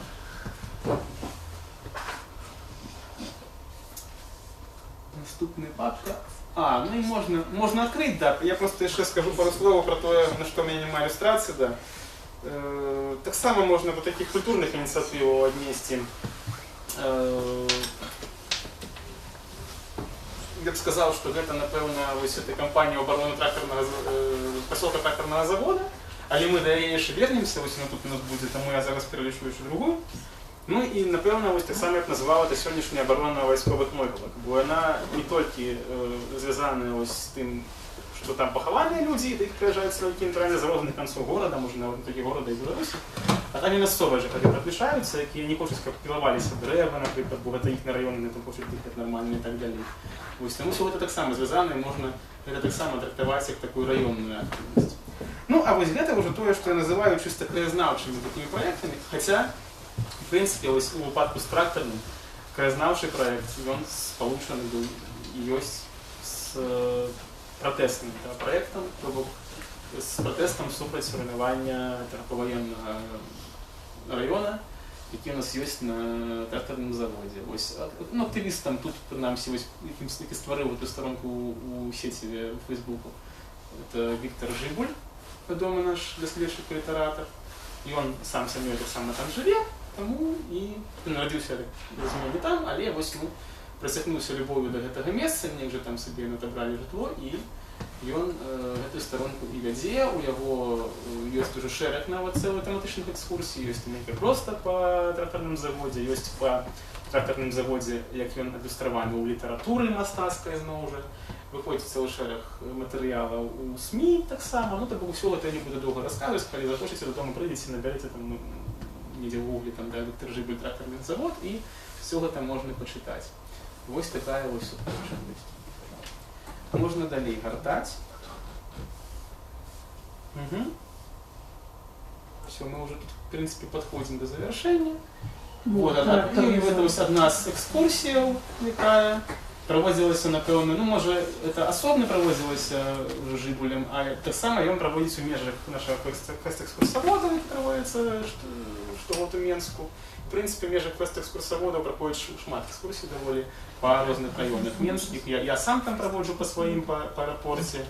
Есть такая экскурсия была по Уручу Дмитрия Навумова, по Козыреву так само ягоная. Были экскурсии там и по тем же татарских городах в Даманте, и по Старожовці. Но далее мы еще побачимо, можно гортать далее. Ось гэта, власне, тое, з чого починався проєкт такої господарні Пауліни Спурко. Так само наша молода історик. Ось вона з такої цікавої сім'ї, її мать це письменниця відома доволі Наталка Бабіна, вона сама з Заходнього Полісся, це господарна Наталка. А батька нашої Пауліни, він Меншук у третьому поколінні. Ось його там ягоныя дзяды жылі на старажоўцы, ну і Паўліна вырашыла зрабіць свой проект про старажоўку, такую вось мапу старой старажоўкі, дзе паказаныя там розныя метады, зроблена на апрацоўцы Google Maps, створана власная мапа на некім агульным гэтым слоі, да, старта Менску. І там вось мы бачым злева пералік аб'ектаў, і вось гэтай маркеры чырвоныя на карце, гэта власна аб'ектики паказаны. Калі мы націскаем на кожны аб'ектик, нам паказваецца яго напісанне. Можна далей гатаць, мы побачым просто, як гэта працавала, калі мы тут зараз залезлі в інтэрнет. Вось, да, вось гэты спіс аб'ектаў. Гатаем далей. Вось націскаеш на такі вось маркер, ну, паказвае нейкі аб'ект асобны. Дом з вежачкай, да, там які, на месцы якога сёння банк Москва-Мінск там у тым раёне. Вось. А гэта ўжо вось, гэта тое, да чаго власна я от вёў, так атрымалася дзіўна. Ну, я ж кажу, што я так завжды бывае, што людзям часам прыходзяць нейкія ідэі, ці вельмі блізкія, ці адначасова, ці неяк блізка ў часе. Вось калі Паўліна гэта зрабіла свой праект, мне стала так зайздросна. Бо я не памятаю на што, але таксама там, ну яна гэта ўсё рабіла карту на Google Maps, а блог для яе яна стварыла у LiveJournal, тады яшчэ так больш-менш чыталі LiveJournal у 2015 годзе. І я таксама памятаю, што я яшчэ перад тым там за пару месяцаў стварыў таксама блог LiveJournal пра свой раён, але нічога яго не пісаў, ніякага не напаўняў. І так бы я лянівы чалавек, я б так і далей бы нічога не рабіў, але потым, калі я гэта ўсё пабачыў, вось Паўлініну гэтую творчасць па старажоўцы, я вырашыў, што ж у мяне ляжыць. Ну, тым больш, што мы больш-менш так добра знаёмыя, і мне не было сорамна. Я прыйшоў да яе, павініўся, сказаўшы, я паглядзеў на твой праект, я пазайздросціў, давай я таксама буду рабіць цяпер такі ж па сваім раёне. Я таксама зрабіў, скраў вось гэтую ідэю, можна сказаць, да, ну, пазычыў. Вось гэты блог, далей, калі мы гартаем, гэта будзе карта. Вось карта таксама на Google Maps. Вось. Але я ў сэнсе прасоўвання пайшоў крыху далей, можа, за Паўліну. Я яшчэ зрабіў старонкі адпаведныя паблікі ў ВКонтакце і Фейсбуку. Яны сёння там ёсць. Калі хочаце знайсці нешта, паглядзеце, то заходзіце, проста набіраеце назву там пошукавым радку, аэрапорт Мінск-1 і в аколіцы. А там, дарэчы, напісана верху назву гэтай карты. Карту слуга не шукаць, але калі вы знойдзеце гэта ў соцсетках, там будзе спасылка на карту замацаваную зверху допіс. Вось мы бачым таксама, я яшчэ тут нанёс вулічную сетку станам на 40-й год, на даваенны, да, яна была в нашым раёне. І вось розныя маркеры тэматычна паказаныя гэтымі значкамі. То бакані гэта значок чырвоненькі, гэта нейкі помнік, які існуе сёння, ці цікавае месца, калі значок ружовенькі, гэта помнік, які не існуе, на жаль, ужо сёння. Дарэчы, вельмі непрыемна, што часам даводзіцца перафарбоўваць. Калі проста у нас на вачах уже за гэтыя прыгады знікаюць гэтыя помнікі. Жоўценькія значкі ў выглядзе кнігі — гэта месцы, дзе жылі рэпрэсаваныя, ці нейкія вядомыя жыхары, вядомыя дзеячы мастацтва, грамадскія дзеячы. Тут вельмі мала іх, таму што я яшчэ тады не займаўся гэтым так добра, а потым таксама був такий сайт-проект, що називається «Краєзнавча». Я підлічив просто по своїм районі довоєнним, по довоєнному населенству підлічив, скільки було репресовано. Там вельми така уражуюча була лічба. Ось. Ну, это в выгляде палитры, это значки, где есть у нас те самые творы валяющего мастацтва, это шмуралы граффити, некие в выгляде там продуктов, такой желтой бутылочки и неких там продуктов, это цікавые храмы, которые были в этом районе, фиолетовые маркеры, это местины, где отбывались некие цікавые подеи, а в выгляде книжечки и фиолетовые, это там, где находятся некие мемориальные знаки, ну, в официальном сенсе, официозно, это мемориал. Вот, можно далее погадать, просто поглядеть, да, что, ну, это вот еще больше широко наезд на район вокруг вокзала вулицы Московской. Далее гатаем, это район ближе уже сюда до аэропорта на Польдень, где я и жил. Ось. І далі гортаємо, ось ми натискаємо на який там об'єкт, ми бачимо, да, тут це буде ось малюнок на стіні, далі гортаємо. Може бути це некая біографія чоловіка, який жив на цьому місці, і який, ну, як тут в цьому випадку, репресований літератор, доволі репресований Симон Барановик. Коли ми далі гортаємо, ось, наприклад, зруйнованого помника, якого сьогодні вже немає, це два бараки довоєнні, міжвоєнні, які були зруйновані у 5 і 9 годах від війни. Ось. Ну і або які цікаві випадки, які відбувалися. Тут, наприклад, авіакатастрофи біля бетонного моста. на вулиці Чкалова. Ось. Ну і гэтыя праекты такого кшталту, як у випадку з тим же Жибулем, як у випадку з господарною Скурко, як у моїм випадку, ми такі масові краєзнавці в даденому контексті, ми це все не тільки в інтернеті не пропагандуємо, а виводимо ще й на вулиці. Тобто, ну, дякувати Богу, є люди, які нам в цьому допомагають, ми не самі це робимо. Той же тест екскурсоводів, коли, в принципі, кожен дослідчик може, не маючи ніякої атестації на проводження екскурсії, може прийти, пропонувати свою екскурсію, пропонувати свою програму і провести по нейкій маршрутці. Подчас гэтых экскурсий так само вельми добре устроюються контакти з людьми, з жихарами місцевими, вони розповідають нам якісь свої історії, дають нам свої документи, там які фотки, книці і так далі. Ось. Можна далі покрутитися, там просто будуть. Ось приклад, коли ми публікували яку там спомінну господарню, яка жила у нас на районі, там у приватному домі.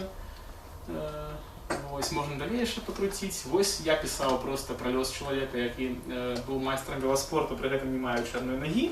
Мені про його розповідав мій дід, і він розповідав таким ключом, що це просто ось маленький там приятель, якого я відав, ось він народився на нашій вулиці. А коли я про його розповідав на екскурсії, то мені вже місцеві жителі сказали, а ну так ми ж відаємо, ми ж його ще весь район відав.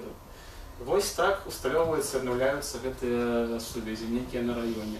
Ну, это ось я просто одну з экскурсий, здається, позаметить в году у нас по райончику. В принципе, гэта все. Спадзяюся, что я некое явление про гэты ось наш районализм, як мы его домовились называть, дал. И недалеко отошел от темы. Дякую за увагу. Дякую. Цікаво було. Дякую, пане Антон, за таку видатну і цікавий розповідь, де ми змогли довідатися не тільки некоторі цікаві факти про ті чи інші райони города Мінська, але фактично навіть розгляділи історію, яким чином створалися ці райони, починаючи ще з літні з 19 століття, у повоєнний час.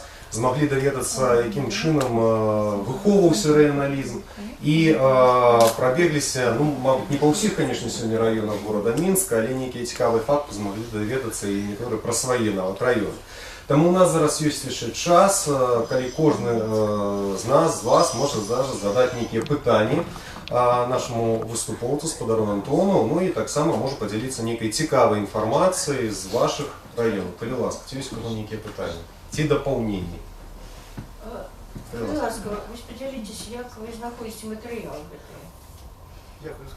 Який матеріал? Коли я живу у своєму районі, коли я займаюся своїм районом, да, то я скажу, що я вже там живу, навіть я не такий, що може старий чоловік.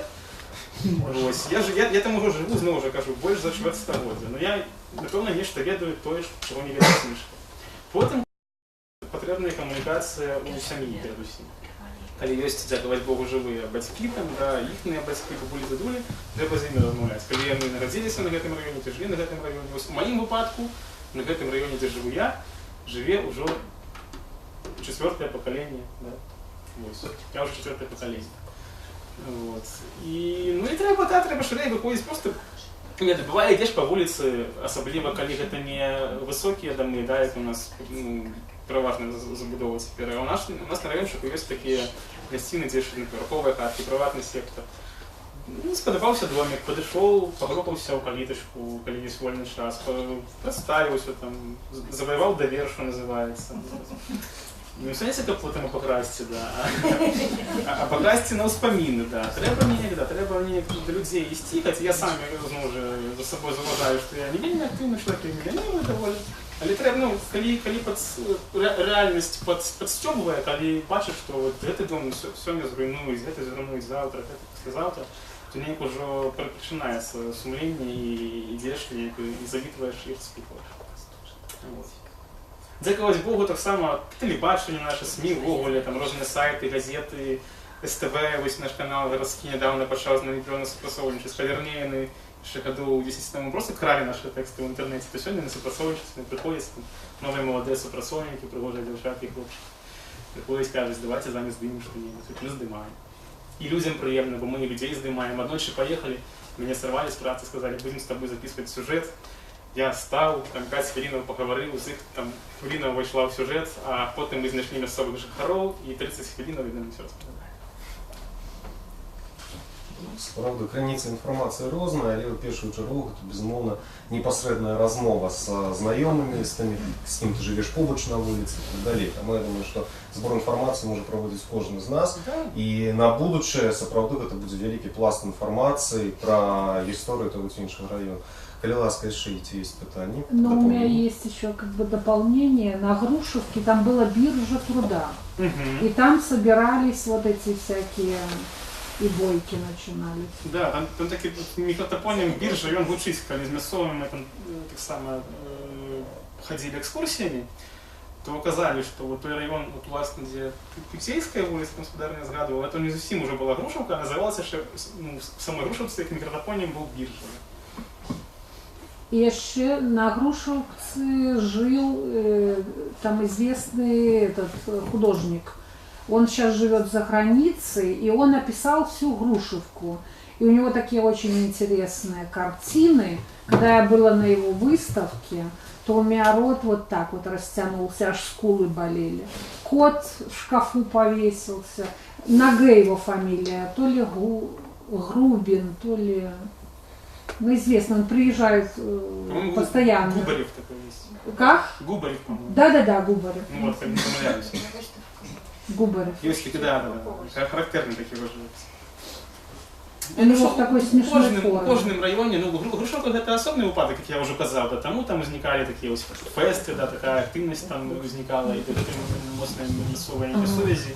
Але, в принципі, у кожному районі, навіть під чисто зруйнованим, можна знайти людей, які нечто пам'ятають з того часу, коли там ще були такі приватні домки і було нечто інше. У нас сьогодні, кажу, ось, аеропорт мой, там залишилося приватних домков, ось краєшок для чигунки і для інших чигунок. Неколи там ще 50 років тому, повторювати, да, там було все в домках приватних. І виглядало зовсім інакше. І доводиться відшукувати людей, які це пам'ятають. І шансує, і знаходять. Там еще Рижская улица, ну, где школа-интернат. Брестская, там, да, там. Да, там еще старый район. Да. Я, пробачте, не вельми добре ведаю, що там нарешті з цим трактором. Там квартал раз, здається, зруйнували його, який біжить до вулиці Кумова, до Шигунки. Інвесторам, щоб да. А остатнє поки стоїть. І ось... А в планах? Я знову ж кажу, я ж нельзя об'ять необ'ятно, я не все можу пам'ятати, але коли ми ходили, ось я ходив у зиму, здається, зимою на екскурсію. Ну так само, я ходила теж у оборону ці екскурсії. Так, вони збирали, наприклад, з екскурсії підписи, ми там розписували. Це була особна форма для Жихарова району, особна для Нежихарова, які хочуть підтримати. І що? Ну, але вже ось тоді розпочався знос 2 кварталів. Чеботарева там где-то убрали. Их снесли, да. Ну, остальные, походу, засталось. Но там уже заплеснело. Там были больше старые домы, там были, может быть, не так богатые они выглядали. Ну, я думаю, смертую все это наши чиновники, да, что чем оно красивее и богаче, тем меньше вероятность, что его будут щупать. Там были больше такие, да, барачные домики. Але они так само были по-своему отметные, да, и они завжди светились в разных фильмах. Россияне любят у нас заниматься, да, и наши так само занимаются. Ось, але їх зруйнували, на жаль, ця натура сошла. Я бачила, да, студія там була какая-то снимала. На Чеботареву. Можна задати питання, ці користуєтеся ви традиційними криницями архівними? І як ви ставитеся, зокрема, часами до допомоги, до сприяння, до створення неких нових ідентичностей? У мене асоціації з повним районовизмом дослідження Маракова, головная вулиця в Мінську. Зрозуміло, що це на самом деле комплекс різних райончиків, як вони по-іншому називаються, але там конструюється історія Жихаров в этой вулиці до сухого дома. Що ви думаєте про це? Ну і про працю Маракова? Ну, партicipacja Маракова, коли якби про це казати, це правда, і він так вилучив, больше, мне здається, по соціальній, да, предмете, не по територіальній. Головна вулиця, центральна вулиця Мінську, яка починалася там літня від вокзалу і йшла аж на ту там Золоту Горку і Комаровку на інший кінець міста. Але коли ми поглядимо, які, ну, часові проміжки виставляє і досліджує більш, ну, широко, там формально заявлено в назві часовий отрезок від 1880 року і там до 1940-го. Вось. Але фактично ён жа даследуе гісторыю вось гэтай новай вуліцы, новых дамоў, які там будаваліся ўжо вось у міжваенны час. І натуральна, што там сяліліся людзі, які мелі пэўны статус. Таму ён, як я памятаю, яшчэ калі быў жывы, то ён так у інтэрв'ю тлумачыў, што я абраў вось гэтую галоўную вуліцу, бо яна найбольш паказвае вось жыццё інтэлігенцыі, эліты. Бо ён жа раней займаўся, выдаваў даведнікі, напрыклад, па інтэлігенцыі, не па рэпрэсаваных, напрыклад, там, не ведаю, рабочых ці рэпрэсаваных чыгуначніках, а па рэпрэсаваных настаўніках, выдавецкіх супрацоўніках, лекарах і так далей. Таму, напэўна, гаспадара Маракова была цікава вось эту вуліцу, бо там жыла інтэлігенцыя. Там жылі нейкія вярхі, як на той час можна называць. І ягоная нерэалізаваная праца, якую ён нібыта нават то, што казалі, распачаў, але вось не скончыў. Можна я проста пракаментую, я з ім працавала трохи, і ён казаў, што ён проста кінулася ў вочы, калі ён працавала з біяграфіяй, што вельмі шмат адрасоў супадала. Да, ён працаваў. Гэта прыцягнула яго да думкі, што рэцэсаваная вуліца. І ягоная другая праца мусіла быць, як ён казаў, это «Капоша свабоды». Мне гэта было вельмі цікава, бо там мае карані все адтуль, але оно не пашанцавала, на жаль, мы пакуль не можем пабачыць. Хаця хацелася б, натуральна, дарэчы, хацелася б вельмі, каб наколькі ведаю, там нейкія матэрыялы, напэўна, засталіся, пра гэта б хадзілі размовы, каб нехта за гэта некалі взяўся. Калі б мяне туды пусцілі ў агарод, я б там развярнуўся. Але прынамсі, гэта праца спрыяе таксама рэгіяналізму. Так, в пэўным сэнсе, так. Просто пазнаць свой дом, паглядаць гісторыю. Да, першая частка была, ну, як я звяртаюся да крыніцаў архіўных, ведаеце, на жаль, я хаця па адукацыі, я скончыў аддзяленне фізфаку гісторыка-архівазнаўства, але я, вось, напэўна, мяне адвярнула на ўсё жыццё ад архіва. Я там апошні раз, калі дыплом пісаў, вось я быў у архіве. Ну, і там і першы, і апошні, можна так сказаць. Вось, адварочваю ад архіва людзей, да, пасля гэта. Ну, я пра сябе кажу. Вот. Не, ну хотелось, конечно, но это ж завжди треба нейкі час, треба все астатняе. Я, на жаль, працую не, прынамсі, пакуль працаваў і працую не зусім, іду па спецыяльнасці, хаця стараюся, да, вось нешта таке падобнае рабіць заўжды, але не заўжды стае часу на. Але натуральна, адмовляцца традыцыйных нейкіх там граніцаў мы не збіраемся. Ну, зноў жа кажу, завжды ёсць час і прыемнасць пачытаць нешта апублікаванае, што да цябе ўжо публікавалі. Я вось сёння ўжо называл бы десяток этих книжек, какие на любую тему, на любое место в Минску, про любой часовой период, по-моему, можно знайсці і почитать. Якія лепі архівы наведаць, каб даведацца пра гісторыю той самай Ангарскай ці Чыжоўкі? Бо іх шмат вельмі і лёгка заблытацца. Ну так ведаеце, глядзіце, што вас цікавіць, і просто в прынцыпе, нават не будзем зараз глыбока лезці, Чыжоўка Ангарская, это ж вельмі новая мікрараён, да, адносна новая. А вас, ну як што цікавіць? Там іх там не веду, іх насельніцтва, іх архітэктура, як яны будаваліся, ці што конкретно? Автозаводцы там заселяли. Можна саме, я так кажу, не буду знати. Ну, насельніцтво? Да я нават не ведаю, я кажу, знову ж, тут хутчэй, ось треба не замарочвацца на традыцыйных крыніцах, а просто ісці і шукаць музей, які я там не ведаю. Можна, наприклад, пайсці ад такого, як так пайшоў? Знайшоў бы там, які дом самы стары, які першы будаваўся. Прийшов би туди, пошукав би у гэтым доме, ці ёсць там жыхары, які жывуць там ад самага пачатку. Я тут уже такую методологію, да, лез. Вот. Ну, я б так, напевно, зробив. Чижевских тоже там как бы примыкает. Это лошадство, да. Но не знаю, чего. С традиційними архівами такое питання, що це справді недавно побудовані райони, да. І документи, коли нам здавалися, вони можуть бути ще закриті по статусу недовгого заховання. І коли шукати, це вже по прикладі приналежності до організацій, які займалися там забудовою, які організації на території району знаходяться. То, що на тисячі штуцьонних історії, це треба розмовляти з людьми. Ці знову ж кажу, там стварається ніяку там суполочку в інтернетах, що там я там люблю Ангарську, я люблю історію Ангарської. Не бежить куча людей, коли там не школьників, там у школьників є батьки, є дяди, бабулі, там прадзядулі, прабабулі. Хто-небудь, що-небудь розповідає. Але треба, да, треба не тільки в інтернетах сидіти, а ще й самому ходити, нечто питатися. Як показує десь. Бо люди наші лянивые. Мы доследчики, бываем ленивые, а не доследчики ленивые, что больше за нас. Это треба завжди пам'ятати. Традиційні архівні документи вже соберуть в обласний архів. Областные, так. Не все будут национальным. Есть еще науково-технічна документация, архив, где можно поглядеть как раз технічна документация по технічних объектах. Поздні документи – це вже обласний архів. Поздно, конечно. Архівы гэта выдатна, але ўсё ж такі першую чаргу это прыватныя размовы з людзьмі жыхарамі іншых раёнаў. Неяк трэба умежваць гэтага дакументу неяк змесціць абавязкова, каб некая научная праца атрымала некую. Ну, калі казаць дальше, справа, калі гэта навуковая праца, безумоўна, тут нельга абысціся толькі аднымі ўспамінамі, прыйдзецца працаваць з дакументамі з архіўнымі, але першую это трэба маніторыць усе архівы, можна шукаць такую інфармацыю. Можливо, десь в організаціях нам, можливо, десь не може щось заховуватися, але тут, знаєте, часом навіть які приватні відносини павінні. Ось. Але на початку гэта ось выкарыстанне тых самых сацыяльных сетак, няхай тут карысць прыносяць, з большай карысцю працуюць. Ось, а за інфармацыя, думаю, выходзіць і паралельна і на архів. Так, ці ёсць яшчэ пытанні у нас? Дополнение? Чижовку могу рассказать. 33 года примерно в зоопарку. Начинался бабка... Бабка держала, которая с дома, ее с частного дома переселили в высотку, она держала козу на балконе. Кто-то пожаловался в администрацию. На сегодняшний день администрация, раньше по-другому называлась. И пришли к ней, короче, эту козу выселили и организовали зоопарк. Одна из первых была коза. Это история Чижовского зоопарка. Это в газете писали, на первых страницах даже. В «Вечернем Минске» или что-то такое. У нас на Пригожі в 6-му году свиноферму так ліквідували. Серед города стояла, смород стоял страшный.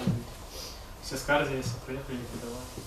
Да, раньше реагировали, а сейчас все инвесторы скупают, все руйнуют, все добро. На такие фесты эти не обращают внимания, подписи. Але бачите, на некоторые звертаються увагу. Ну это если массовые. То есть это так само мусить быть. То есть нечто, люди стараются, там, где стараются нечто робить, там нечто изменяется. Лепший Бог. Там принамсі, ладно, мы не будем рассказать дальше про это, помахать там стягом, типа висит старую фоточку, это гарантия того, что нас не зруйнують.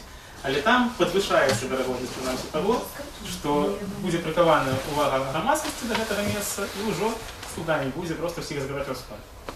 Це само собою. Еще вам розповіду про Чижовку. Там был кинотеатр «Дружба». А сейчас он уже, я не знаю, в каком состоянии.